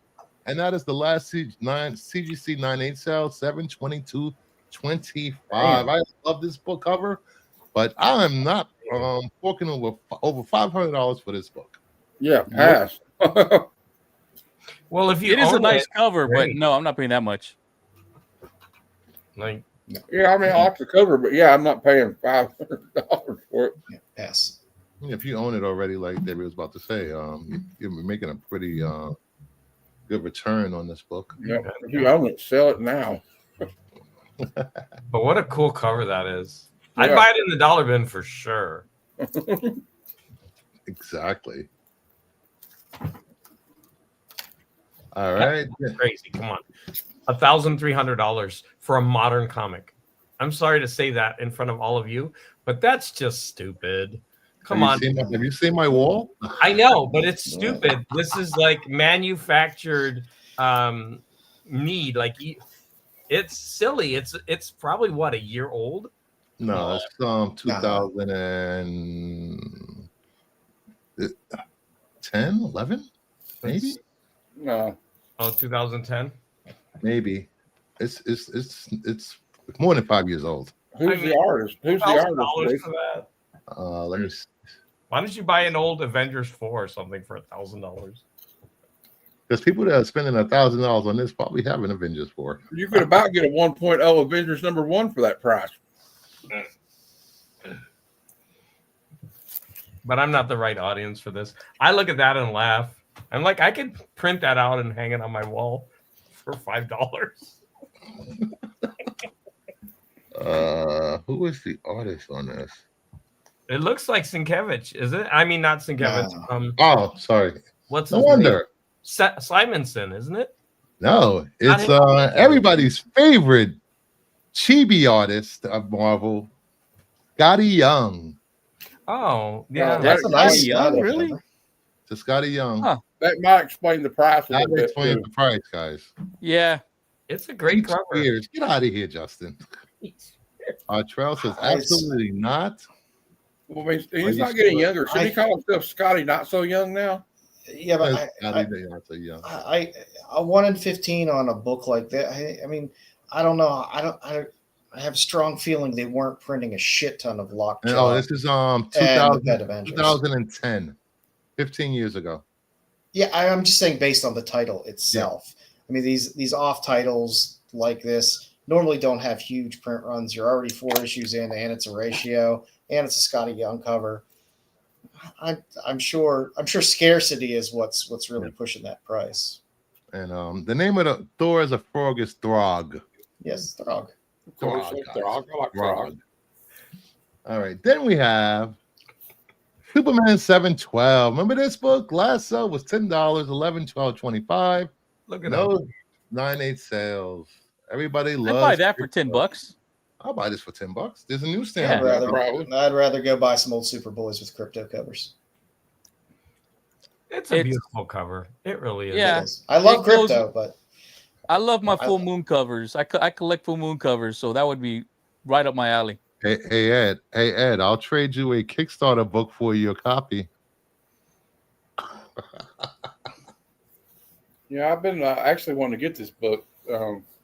I would probably pay 10 for it. Yeah, I'd pay 10 for it. No, this isn't the book that came with the milk bones.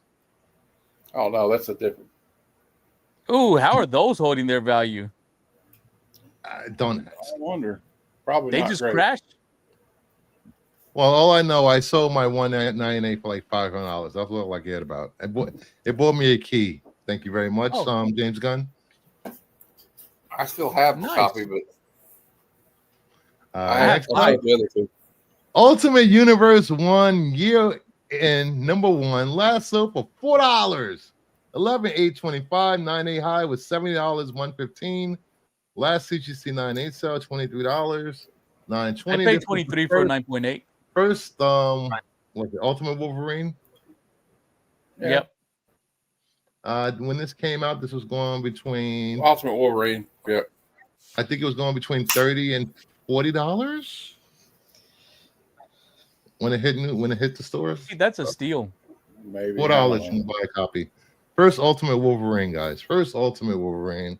Does anyone care? No. No, this is not Ultimate Wolverine. Though. This is Ultimate Universe 1 year in. David, you're muted, David. Muted, David. Oh yeah, because I put my dog. Sorry, I said I was looking at that as an art piece, and the background is beautiful. Yeah. But Wolverine has his face covered, which I guess that might be for that universe. It's a Barry Windsor Smith. But Wolverine after Barry Windsor Smith. Nicely drawn. I don't think. I mean, I bought it for $4. It's not a Barry Windsor Smith. It's an after Barry Windsor Smith.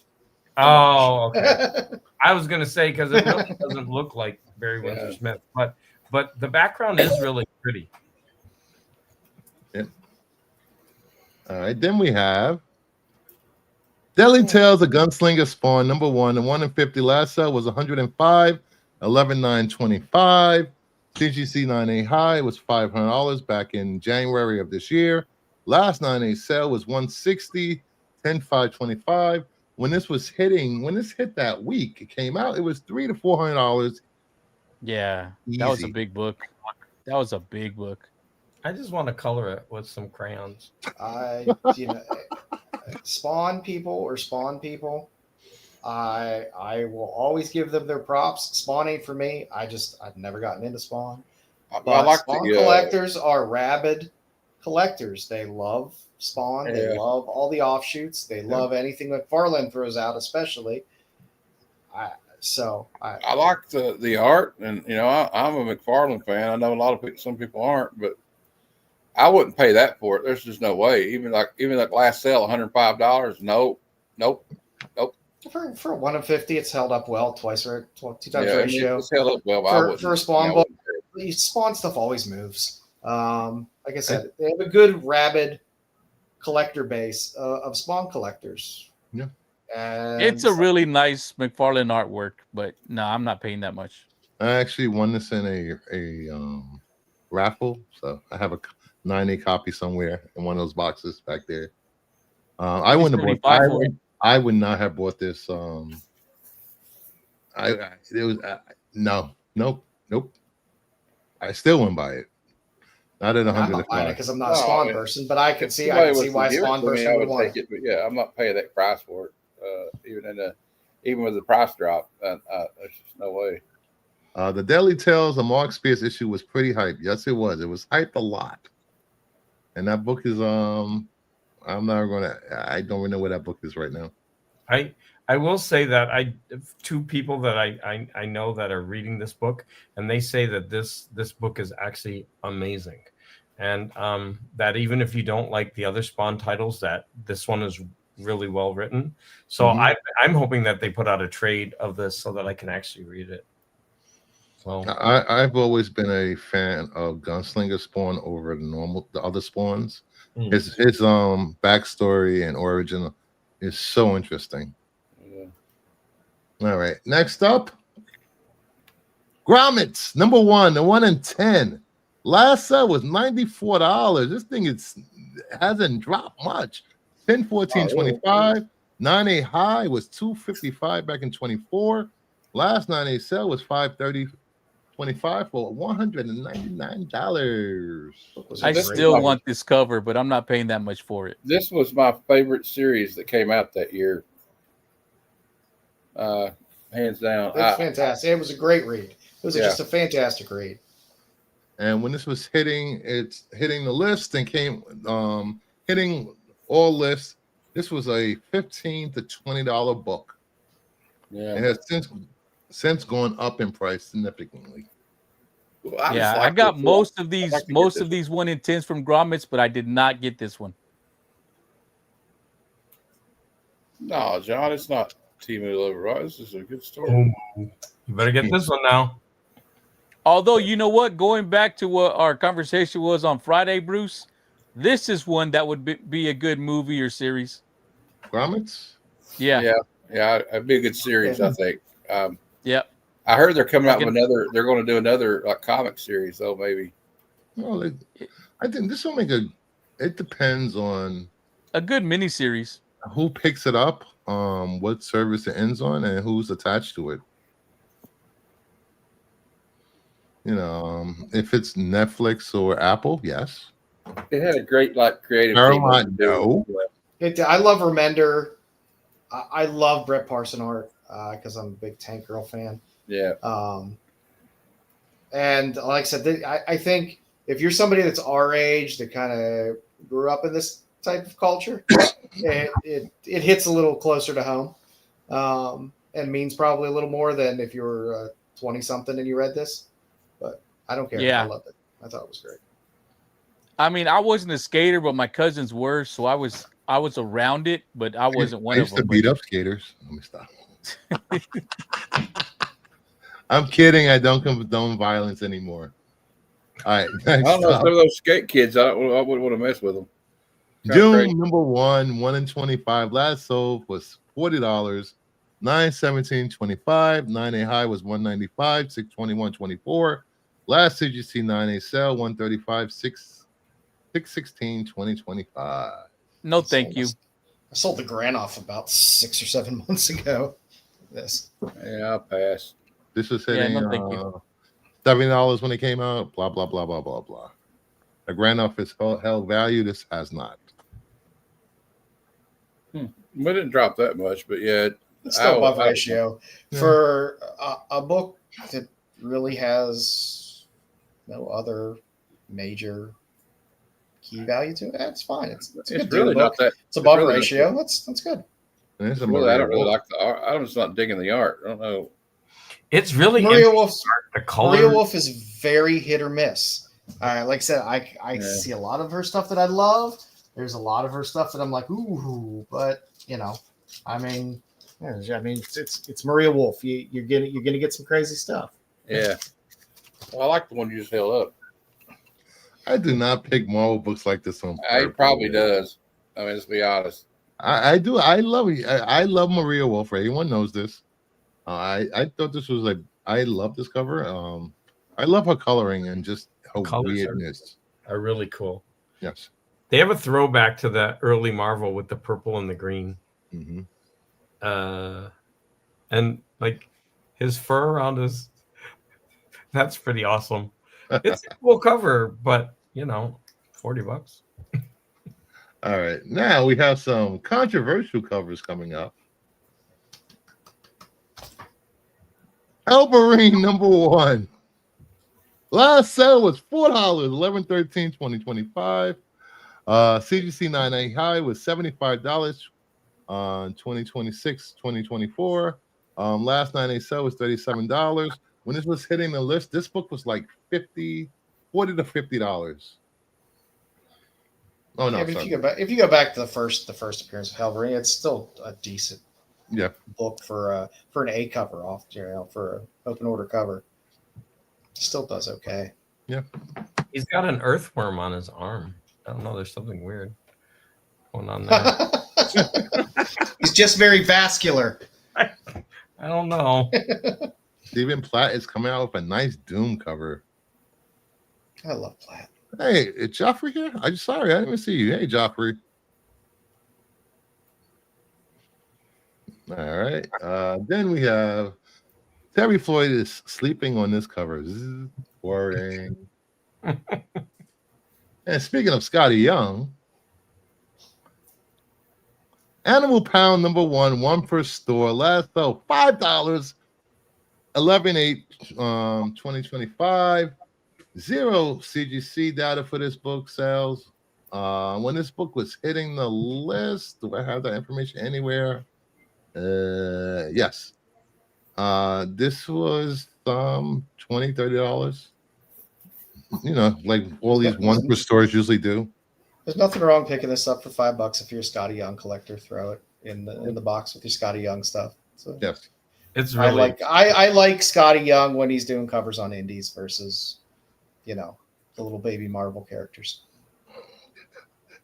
Wolverine for the 167. My neck. Oh God, stop. Yeah.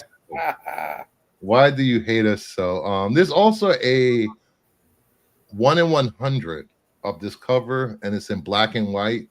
That was selling for over 100 when it came out. Is not the last sale, probably was around $35-$36 for the 1 in 100 sketch. Except this $5, it's fine if you're a Scotty Young collector. $5, that's fine.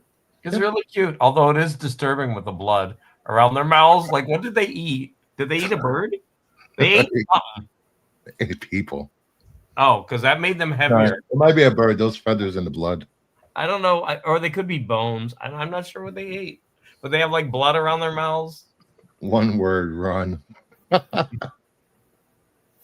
It's very New Yorker magazine. I'll give you that. Yes. All right. Then we have Duke #1, 1 in 250. David Mack. Last sale was 150. 10/21/25. CGC 9A high 320 back in 2024. Last 9A sale was 300. When this was hitting the list, book was selling for well over $400. Dang. It's not even his best work, actually. I must have slept through October 219th. I don't. It was a long month. Yeah, I like Mac, but I don't give a shit about these high ratios for these books.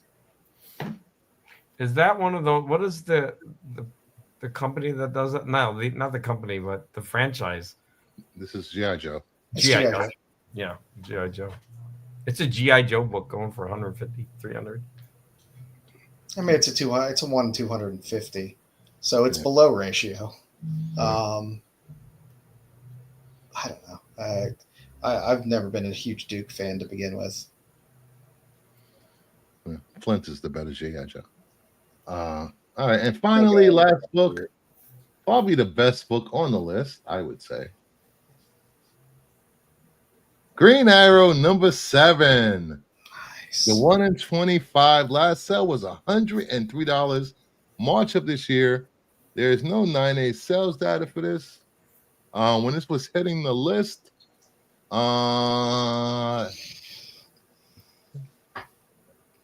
It was around. I'd rather look at a little above ratio. Put a hot DC chick on a motorcycle, man. It sells. I'd rather look at the Prince album cover, Purple Rain. Honestly, or the back row cover of that. Stop. That's not Pam Bondi. Stop. Her hair does look beautiful, though. Her hair is gorgeous. Yeah, at least they did. At least they did right and gave her the proper stockings. I like her license plate. And this is a Jay Anacleto cover, guys. If you want to know, anyone? I hate when they don't give her the fishnets. That always makes me angry. Nice. All right, that leads us into Joe's Dueling Said So. What do you got for us, Joe? All right, so for Flaming, Yuletide 2, the 1 in 10. There's also a trade dress of that. Ito has been killing it on every cover that he's been putting out, and he's doing the open order covers and the ratios on Yuletide. It's just a pretty cover. I'm just picking up everything Ito. Ever since he did that G.I. Joe ratio, everything he's put out since then has just been fantastic. For New Comic Book Day, this was a retailer exclusive, I believe so, but there is a Sonic the Hedgehog. It's a Del Auto. So, Del Auto, Sonic, why not? And for Beyond FOC, coming in February, you are going to get a little Dave Stevens reused art on Rocketeer the Island, #1. So, those covers always seem to do well when they throw another Rocketeer series out and pull out some Stevens art for a cover. And that cover is open order as well, I believe. I believe it's just a B cover. I actually see boobs on the Sonic. You see boobs? Someone says Joe's list was hacked. One doesn't have boobs. I actually see boobs on the Sonic. I don't know about you. I see boobs on all three. The Ito cover is amazing. That thing looks like a Frazetta. That is. He is so good, and all the covers for Yuletide so far have been great. He's just so good, and he's not doing a huge volume of work, but his covers are catching some heat. So, 1 in 10 is very doable. Yeah. Nice picks this week. Thanks, sir. I probably will pick up that Ito and probably the Rocketeer also. I don't know. I'm over Sonic. Yeah, I threw it up there because it's not just because it's Sonic, but it's a Del Auto. Yeah, doing Sonic, so kind of had a twofer there. Nice. And next up, everyone's favorite segment of the best family show on the internet.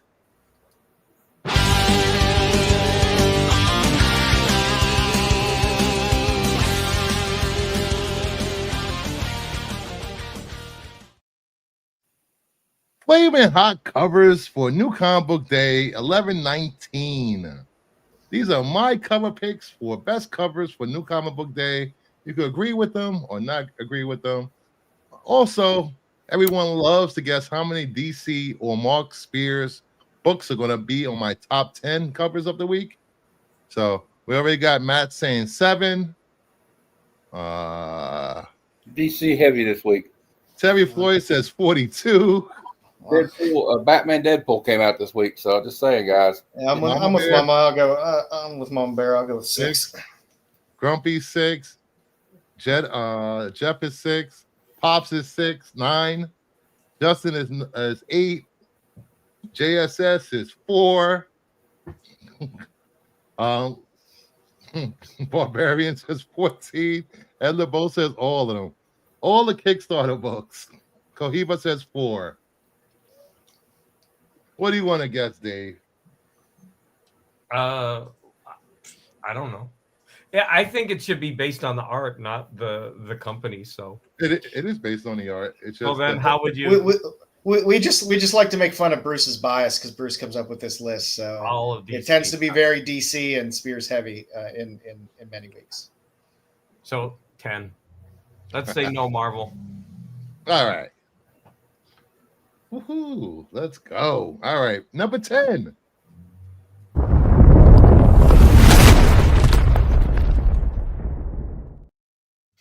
Lost Fantasy number 5, the Darlow homage or variant. This the Zelda Switch cover. I like this cover a lot. I like the Zelda Switch cover.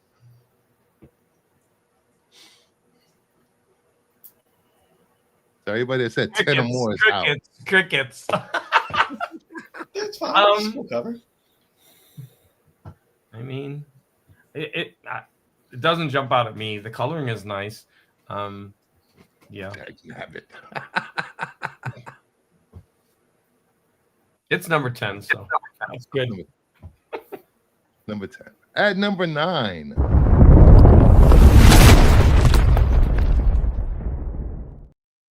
Superman Unlimited number 7, the Malavia variant. This is just freaking intense. I love creepy covers, and this is as creepy as it gets as the kryptonite is coming out his skin. It is creepy, but the art is not very good. His ear is wonky. It's a weird. I think a better artist would have really gotten like the creep factor better. You know my feeling on Superman covers. Yes, I know how you're feeling. Welcome to our world, Dave. No, there's a lot of great DC covers. I just think the art on that is a bit off. At number 8.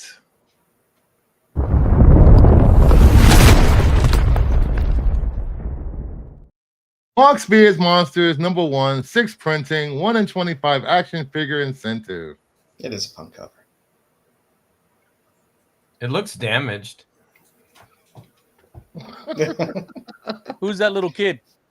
That's a young Mark Spears. That's Mark. Mark Spears has blue eyes Yes. I mean, and I don't blonde know. hair. Yes. Huh. That's a beautiful cover. It's a great cover. The yellow That's a fun background. cover. I liked it. Yeah, that's really fun. Gorgeous art. The only thing is there's no Frankenstein on it. Otherwise, Frankenstein for the win. yeah, that's a great cover. It's So nerdy far, that's keeping, the best. That's the best one so far. nerdy keeping count. I am not. There's a car that's parked in front of my driveway that's been there for 20 minutes, and I'm just watching on the cameras, figuring out if I need to go out there and see what's going on or not. Well, Give somebody the what for? You're in a stand your ground state. Let's go. Is that young Don't get Brad- me wrong. I was thinking of going out there with my CZP10C. Yeah, just let them take one step in so they fall forward into the house. Slayer in his hand, just like Snake Eyes. Oh, that's right. That was that a G.I. Joe ad? The little kid was holding the action figures. Huh? I didn't realize. Ooh, he stole this artwork. I didn't even realize. That was Oh Thank my! you, Adam. Oh my! Nerdy stirring up some shit. Nerdy, stop. No, just call local. All right, at number 7.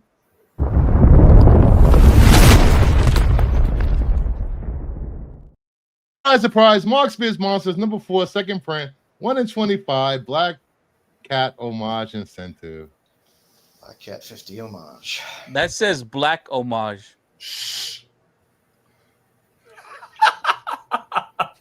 That is a gorgeous cover, but I don't want to sit here and look at Mark Spears all night.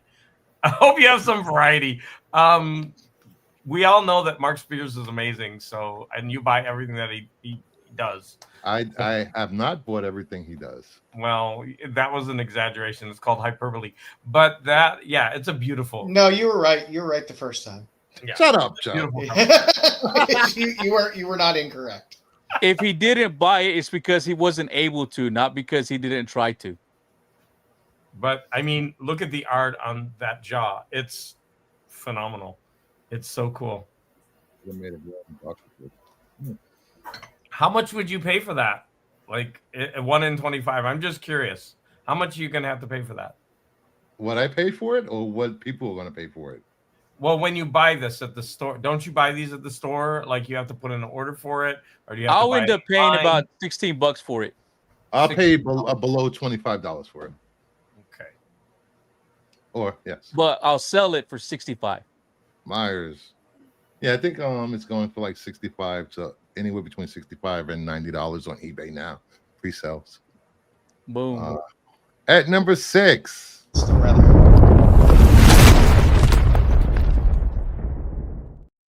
Batman Deadpool number 1, the Sienkiewicz variant. I love Sienkiewicz, but god damn, I'm tired of it. I'm actually tired of the homages, but that is a really interesting color scheme. It's really neat, but I am tired of that. I mean, how many homages are you gonna have of the same covers? But man, I love Sienkiewicz art. It's Sienkiewicz. I mean, but this is more like watercolors. I mean, it's really hard to tell that that's Sienkiewicz art, like right off the bat, because of I think it looks like it's watercolors. But I mean, it's a beautiful cover, but It looks a lot like the covers he's been doing with Dead Samurai, though. Those have been really good. Yeah. The Dead Samurai covers have been good. Sienkiewicz. Get out of here, Justin. Somebody put Justin in timeout. I'm just kidding. Don't put him in. Sienkiewicz work. Damn it! I was about to be like, "Oh, I'm a mod. I can do that." He's one of my favorite. He's one of my favorite artists. So I appreciate this. All for me. I got the Ryan Stegman one they did too, where it's Batman, Yeah. and then Wolverine in Reflection, and it was like one of the most popular ones, the last ones they released. And I'm betting, I don't know what you guys think, this is probably going to be a popular one too. Yeah, go buy the Swedish Chef homage. It's fun. Yep. Gauche. All right. At number 5.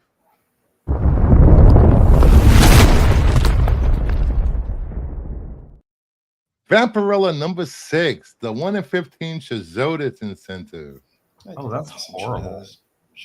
Nah, it's not a good one. Ugh. I like Shazodis. Nobody likes Shazodis. What the hell? No, shit. Zodis does good work, but this is not one of his good covers. Joe, thoughts on this cover in the chat? I like Shadow's Vampies. Is it his best? No, but it'll probably be in a box somewhere in my house at some point. So.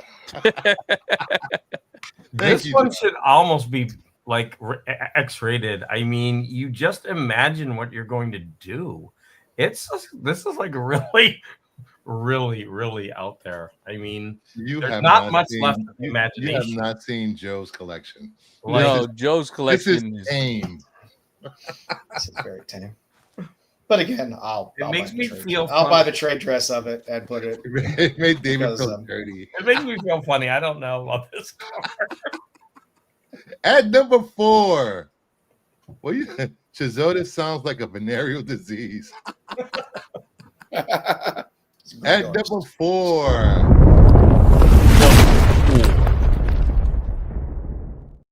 Catwoman 81, the Derek Chew variant. That's a good one. I think that's phenomenal, except what I don't like is the faces look like dolls or something. And that just destroys it. I'm sorry, the A covers for Catwoman are the way to go on this one. They are really good recently. It's just they're too good. Which is crazy because I look at all of the other variants and I'm like, I just want the A cover. The A cover's the best. Morris is still doing the A covers, and he's been killing it. Look at her. They're all absolutely phenomenal. It looks amputated, and then it's like hanging down, like it got broke. It's like hanging down. Oh, you don't know my audience. They like amputees and broken women. Oh, but her face just destroys the cover for me. But otherwise, this is gorgeous. I think I do have a copy of Amputee Love laying around somewhere. You do. You showed that off one week. Just if they're an amputee is not a deal breaker. I'm just saying. Brother John, hey, I always get here at the end. Hope you all doing well. It's not over yet. At number 3.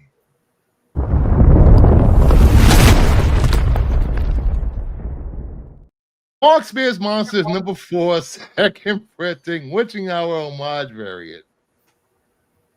This is an open order, guys. This is only $5.99. That one's not. I got 3 of them. It's fine. I mean, I want to be wild. I want to be wild with an homage.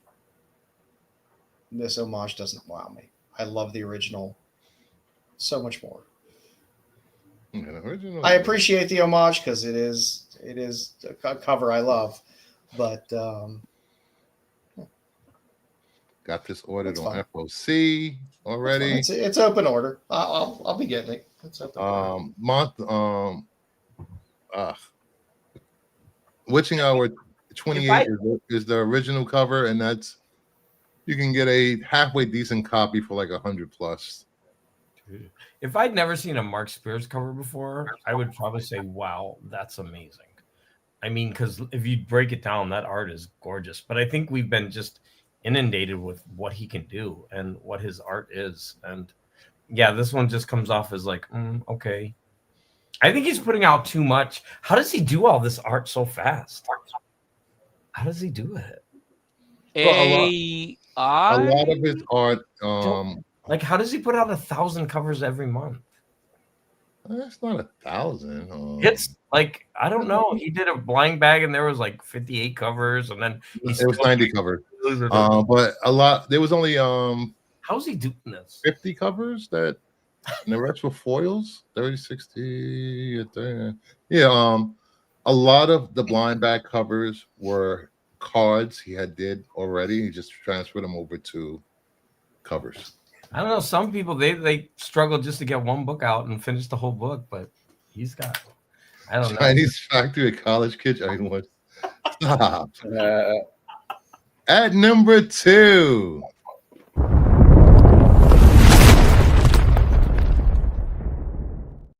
Hello, Darkness, number 16, the 1 in 10 Puebla incentive. I love There's it. also an A cover with a trade dress if you don't want to pay the $10 for the incentive.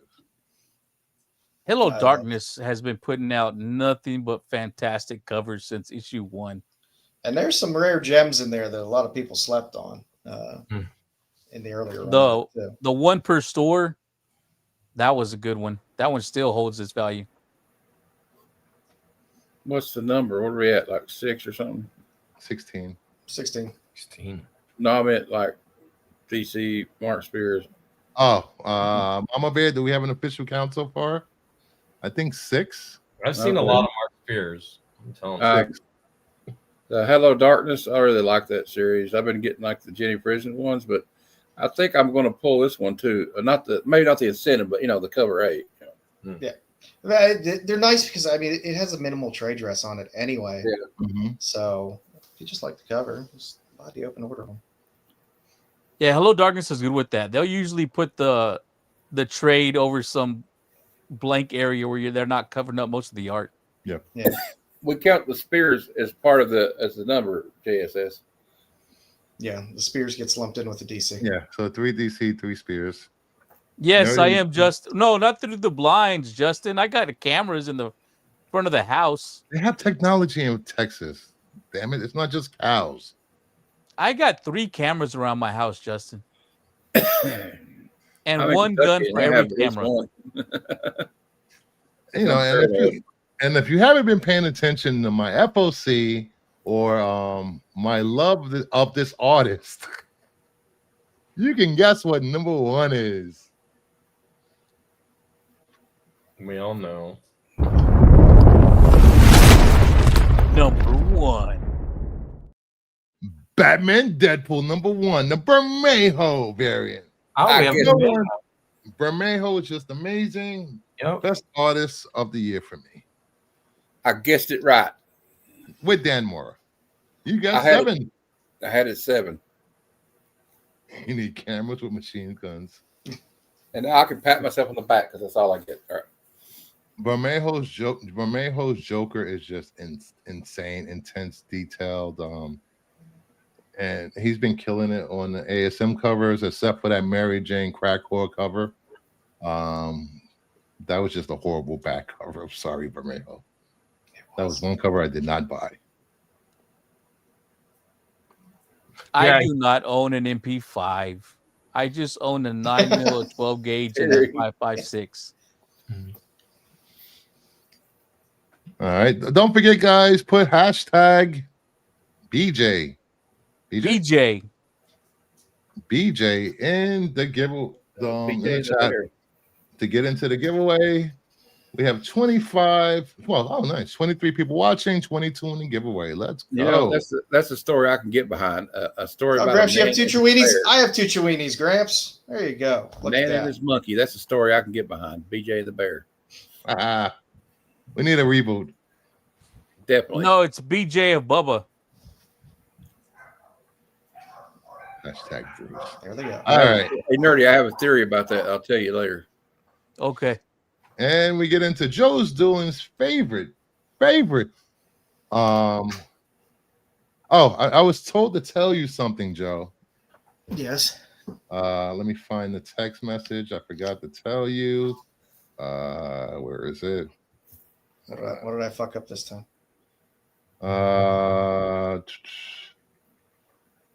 Someone told me to tell you they bought a Duty Calls Girls #2 in a 9.4. All right. It's called the Scooby Snacks Edition. I don't know. There wasn't a cover for the auction because of the cover. Because of the content. Yeah. Yes. I don't buy a lot of duty calls. I like most of my smut is more vintage smut, but I'm equal opportunity. I like. Oh, and also they are going after Planet Comics #1. Oh, nice. Nice. That's nice. A big book. That is a big book. All right. And we get into Joe's favorite part of the show.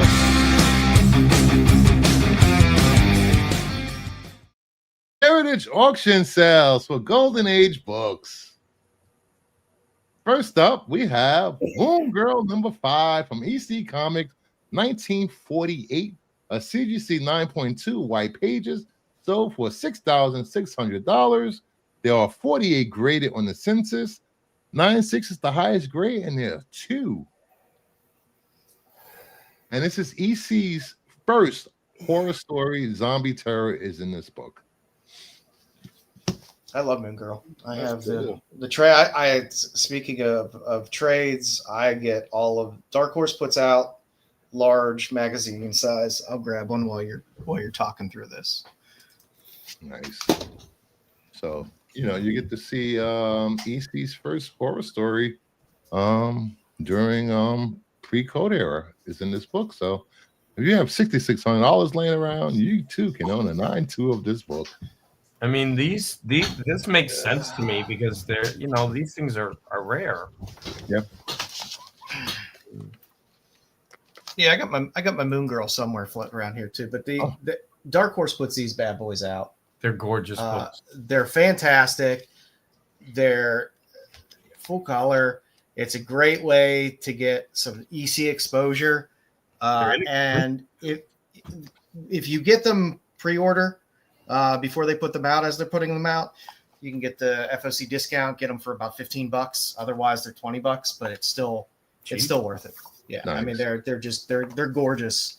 And like I said, most people are priced out of actually buying EC stuff. Yeah. And to get them in these formats are fantastic. And they always have really good intros written by a lot of really cool comic people as well. Yeah, so if you want to give me anything for Christmas, give me some EC collective works. You're watching. They're great. They're inexpensive. They're a great way to go.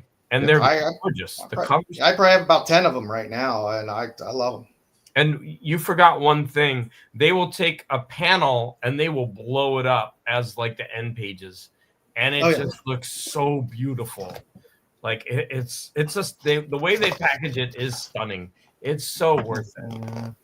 Yeah, we'll blow up those panels. Yeah, they're nice. Oh, that's nice.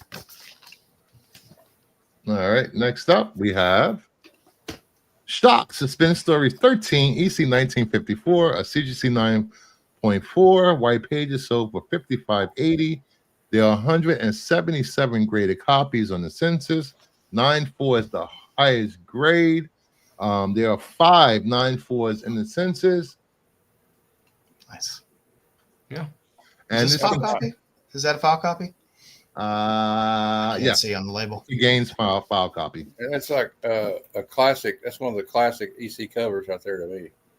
Where she's falling off the roller coaster. I really love this one. He's pushing her. Look, he's got his arms like that. He's like bam. Well, I mean, she's still following because he pushed her. And let me read the left side of this for you guys because I think you guys will be interested in this. Bill Gaines and Ed Feldstein stories, Jack Kamen, Wally Wood, Reed Crandall, and Frank Frazetta art, and a Jack Kamen cover.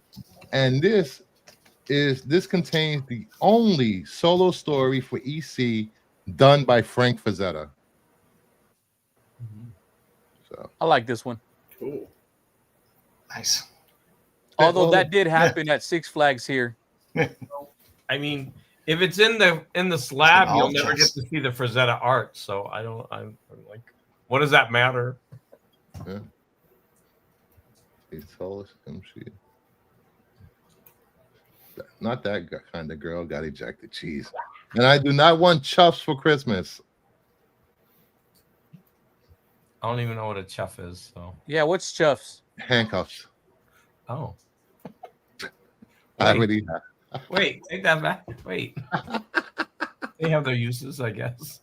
They do, I guess. I wouldn't know, but they do. Anyway, Vault the Horror 17 from EC 1951, CGC 9.2, white pages sold for $6,600, just like the first book. They are 90 graded on the census. 9.8 is the highest grade. There are 3 9.8s of this. This is a Gaines file copy. The colors actually look good on that, like faded. Yeah. Yeah, I was wrong. My Moon Girl is actually the hardback one. Which one? Yeah. Moon Girl. Nice. Yeah, it's complete. That's gorgeous. Gorgeous. Yeah, they're nice books. Like I said, there's always ways to dip your toes into Golden Age if you can't afford the books themselves. Yeah. Yes, I still have my original set of handcuffs from when I started my job. I don't know what a key is, but get cuffed at Yeah, your you can use anything for the key. Yeah. Zip ties are everywhere. White cuffs. Yeah, true. You can cut zip ties off really quick. All right, then we have Vault of Horror 23 EC 1952 9.4 off-white pages. Off-white to white pages sold for $5,400. There are 142 graded copies on the census. There are 9.8. There are 4 9.8s on the census. Another Gaines file copy. You're paying serious money for anything 9.4 and above for EC stuff. It's rarefied air up there. They give me the mate's cuff. I mean, I'll zip tie you, Justin.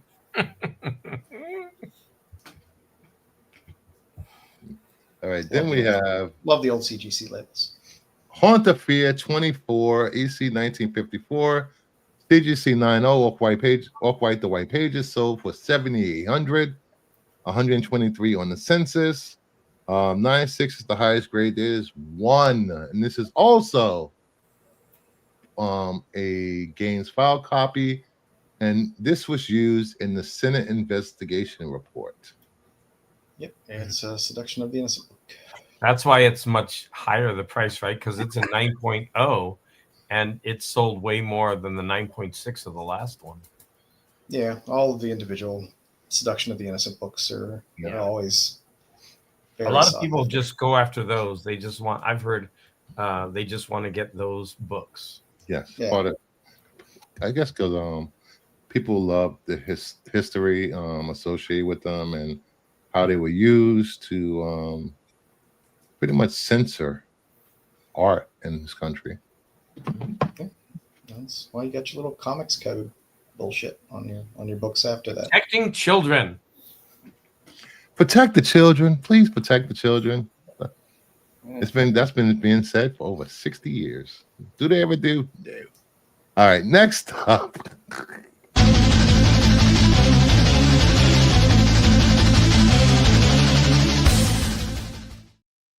What's on FOC? FOC ends tomorrow night, 11/17 at midnight.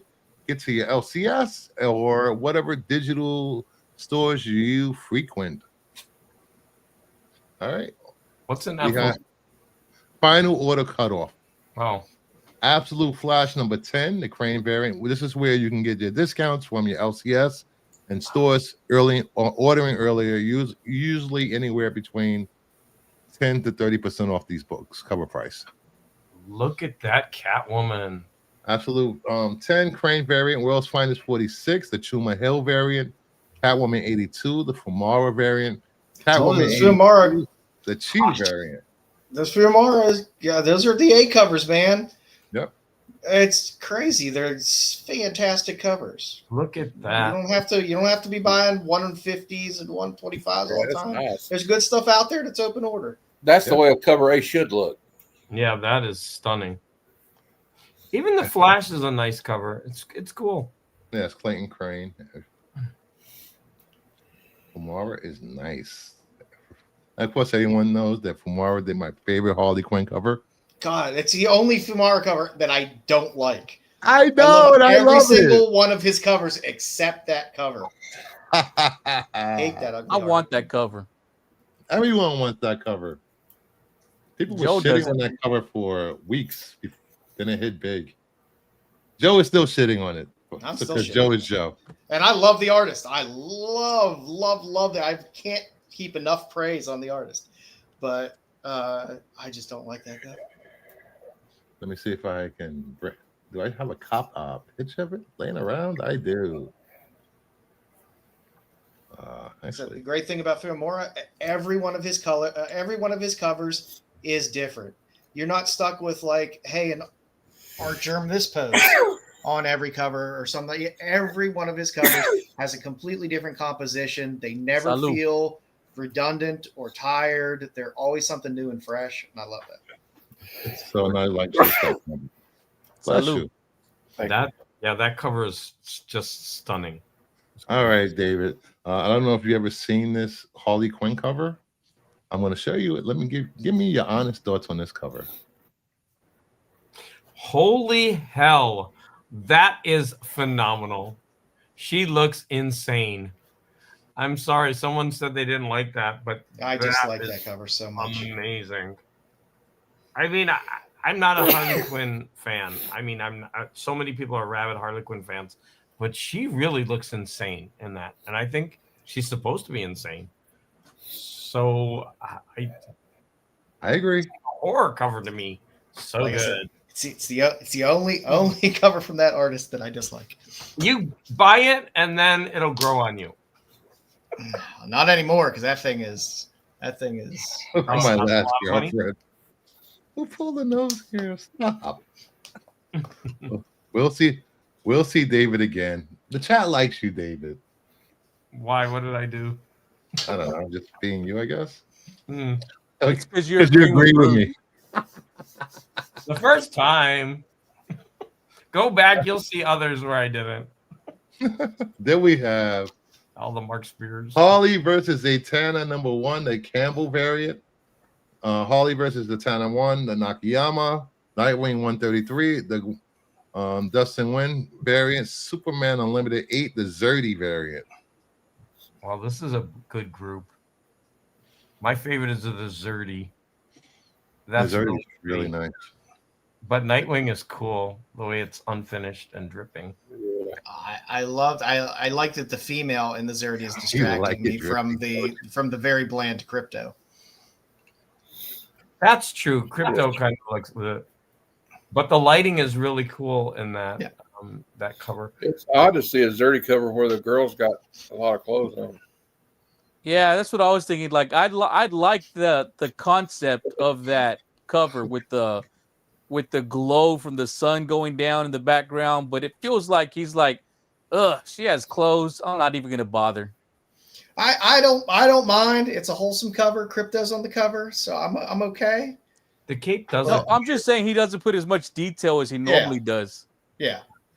I just wish you would have put a little more detail into Crypto. Yeah, the cape does look weird on Crypto. It doesn't look natural. Yeah, backlit, honey. Get out of here. So maybe the Nightwing is the best of these four.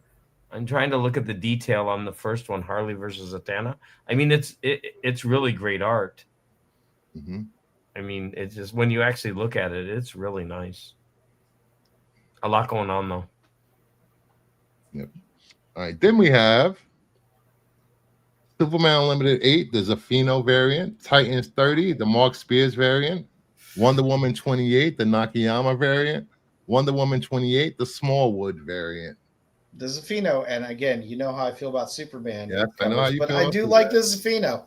I like the Zafino I'm cover. glad you approve. That That's a thing cool is cover. so good. I almost bought that one as a single issue. Wow. And I love Smallwood, so I do like I like the Smallwood Wonder Woman cover. It's That just a good Nakayama is classic really cover. good also. The black it and is. gold. It's really good. That's about time seeing something Nakayama's the one I different. got. But look at the Spears cover. That's so beautiful. Didn't know about the Spears Titans. Thank you, Bruce. You're welcome. Well, they couldn't show pictures of it because it would spoil DCKO until now. What is the best is it a one of those? DCKO tie-in? Yes. All right, then I guess I got to get it now. Yeah, it's in the corner there. It says KO in the corner. Yep. I guess the Superman is the best for me. Oh, Followed well, by the Smallwood Wonder it's Woman. all nice. I like I said, I like Smallwood a lot, and I always love just a good classic Wonder Woman cover. No judgment on Smallwood. God damn you, Mama Bear. It's a family show. The Smallwood needs loving too. I mean, You know come what? on. Jeff, do not razz me from the freaking chat over here. You're not on the show. If you could chat in the chat, you could be in the show. And this is for you, Jeff. I haven't played this all show. I didn't have anything to play it for, but I'm gonna play it. Hey, try not to suck any dick on the way through the parking lot. Hey, you, get back here. Sounds like a fun Friday. Come on. Friday, Saturday, Sunday. Yeah. Any day, any other day. Well, the first Spears Joker Batman cover is coming, Detective 1106. Mine is mailed out. I should have it tomorrow. I mean, Tuesday. It's never been a family show. It's always been a family show, a dysfunctional family show. He showed his Smallwood trophy earlier. But these are all nice choices. I like the way Smallwood did Wonder Woman's face. Yes. Her Smallwood detail on faces is really good.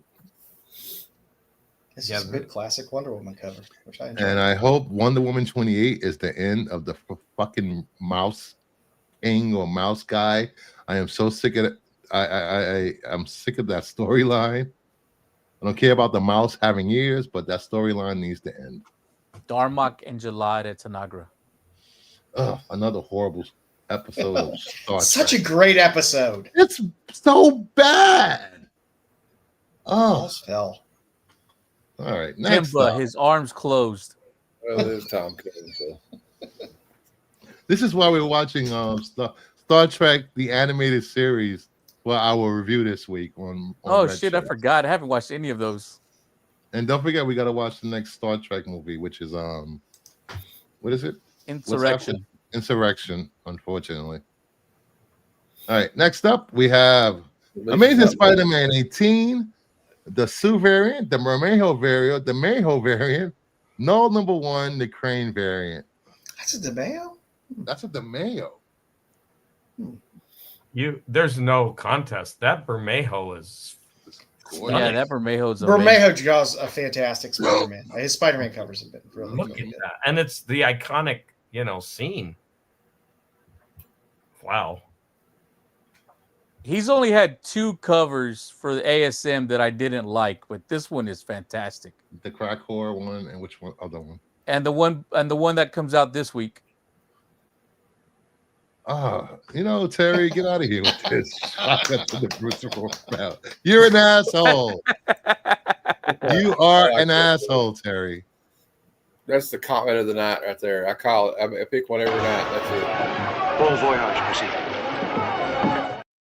Pussy. Bye bye.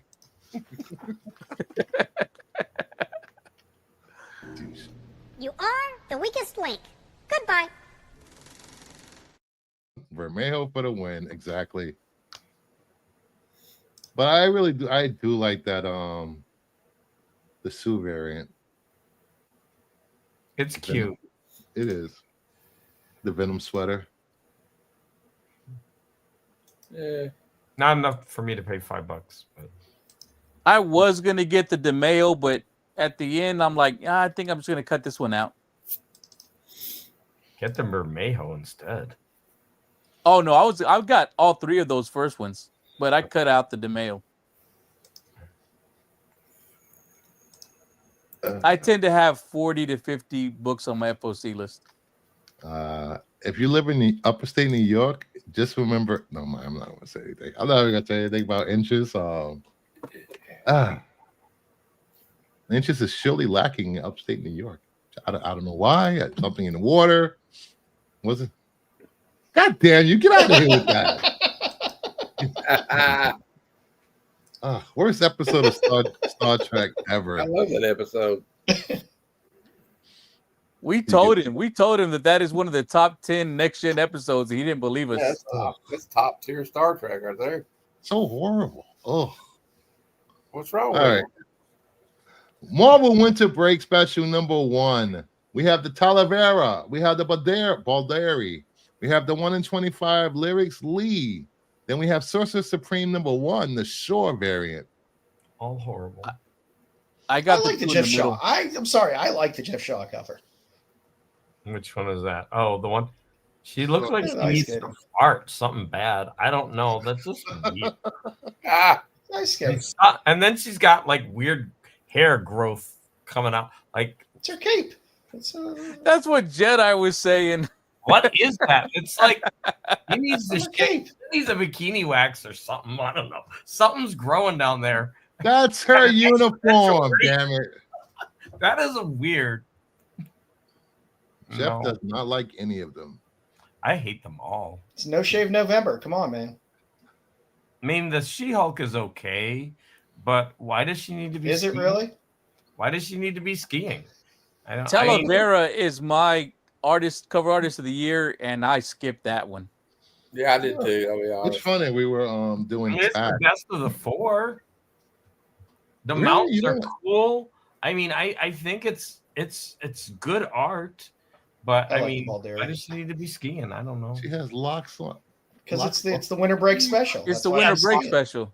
Why do we need that? I don't know. Because DC did pumpkin spicy. I don't know. Like, it's a good pinup, I guess. All right. Then we have Sonya Reborn #4, the Sager variant, the 1 in 15 Sajic incentive, Dynamite Blood Red #3, the 1 in 10 Palu incentive, Harley Quinn, Elvira #3, the 1 in 10 Caldwell incentive. I love got every 1, 2, and Sager 4. cover. Every Sager cover on Sonya Reborn has been fantastic. Yep. The series itself has been That's fan, Cedric, though. but That's Cedric. cover. Questionable. Cedric's been doing all the A covers, and they've all been great. Yeah, that and that ring that he has with the light coming from the jewels, that looks awesome. Yeah. That one is nice, but the first one where she's walking by and like, ooh, who walks through like a cave and goes, ooh, like it doesn't. I love Stuart Sager covers, and he doesn't do a ton of work, so I'm jazzed that he's doing. I like all variants on 4 this of these. series. Is she coquettish like that? Is that her personality? I thought she was a badass. Well, Like, she's all like, this story is someone's transported from a different time into her body. Oh, okay. Then maybe So it works. So you've got like a Valley girl trapped in her body. Okay, then it works. And I love the Caldwell. I love the Caldwell because I love anytime Caldwell is doing stuff. I just love his covers. The Caldwell is really nice. It's silly, but I think it's supposed to be a silly book. But it's really nice. And Caldwell does fun, silly covers. Explode. Then you got a drug deal going on in your driveway. It's gone. The Hey, car's Bruce, gone. It just left. I'm sending you a picture because JSS Brooklyn was right. This is what that cover, the She-Hulk cover, is based on. I just sent you a picture of it. Oh, Looks so it's just kind like of an homage. Oh, there. Arnold at Sun Valley, Idaho. Oh, that's actually pretty cool. I'm skiing.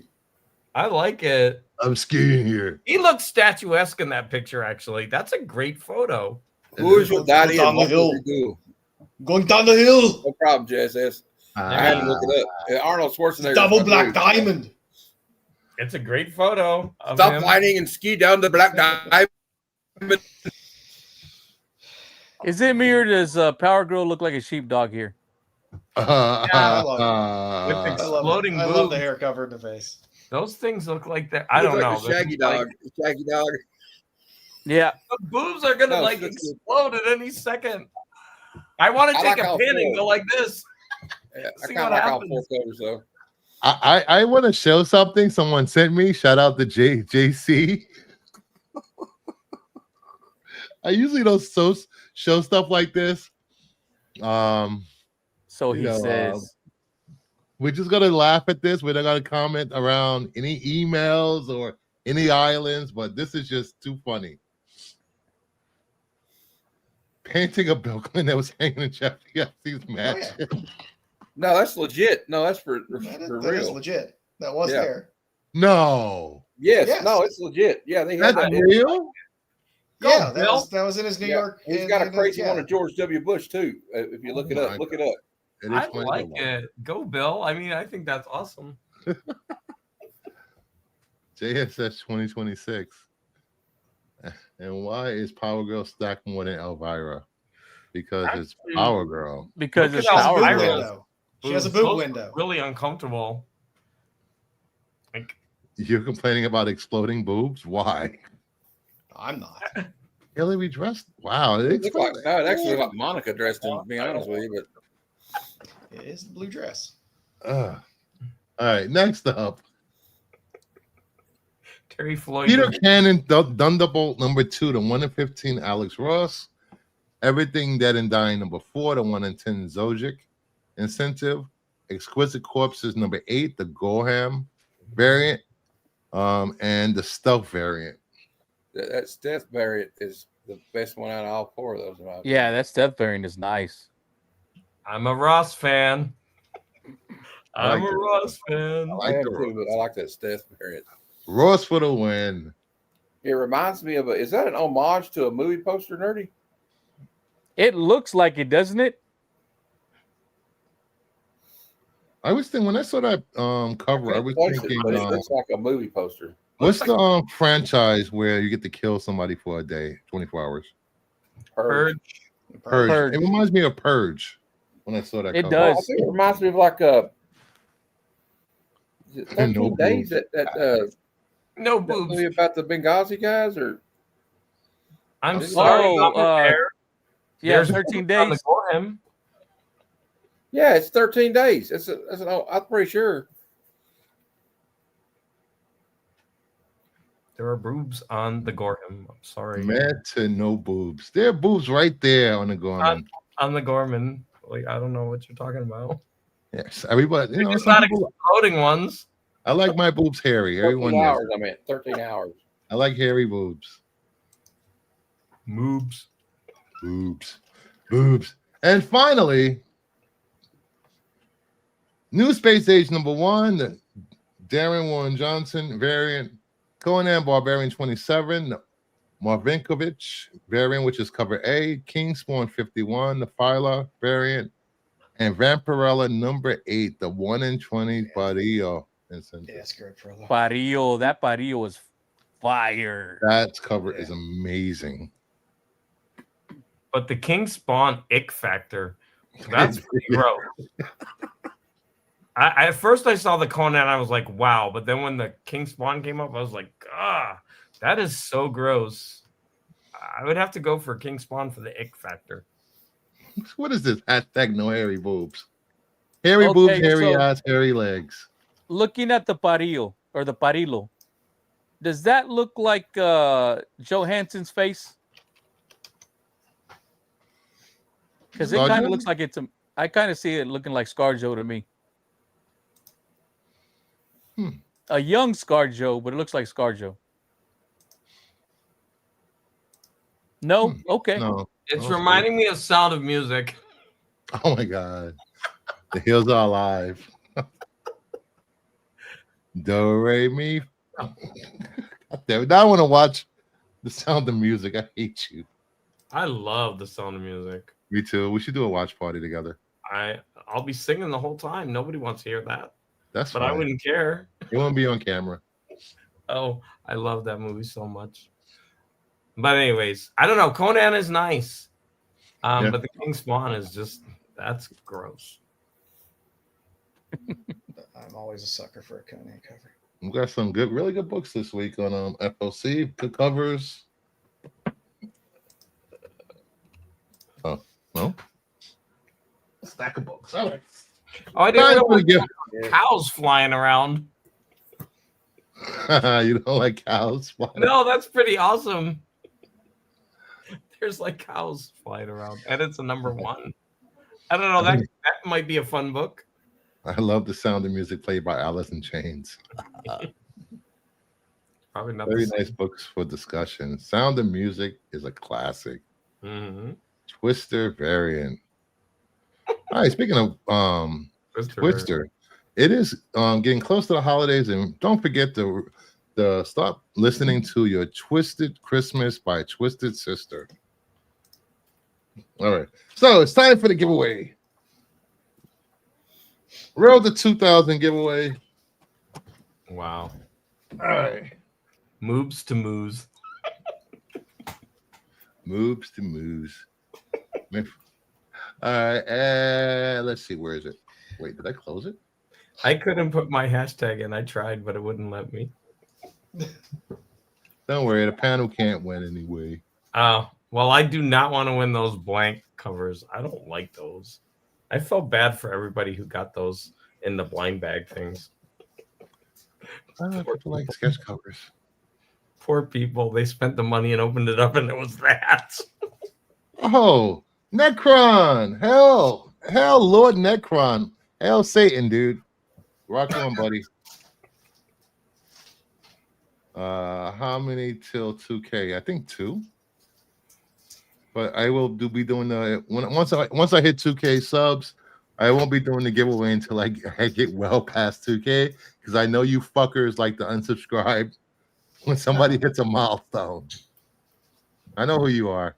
Oh, that's cruel. I hit 600 and immediately went down the next day to 593. Oh, that's cruel, people. I guess that's why they do it. If you haven't subscribed to Lord Necron's channel and you're into black metal, you're missing out. His midnight, his witching hour is amazing. His work, music, you might want to not play it at work, but if you're into black metal, his channel's the way to go. All right, next up, winner is. Hey, I'm in there. I saw my name. I saw my little thing. Comics Kid. Congrats. Comics Kid. Comics Kid, are you here still? You won all of those? Like, oh, I thought you were going to give one to each person. I say one shipping. Wow. Good job, Comics Kid. You got 10 seconds to get here. There you are. There we are. Congrats, buddy. He said he wasn't here. Congrats. So let me take down the BJ. I got it there for you. Thank you.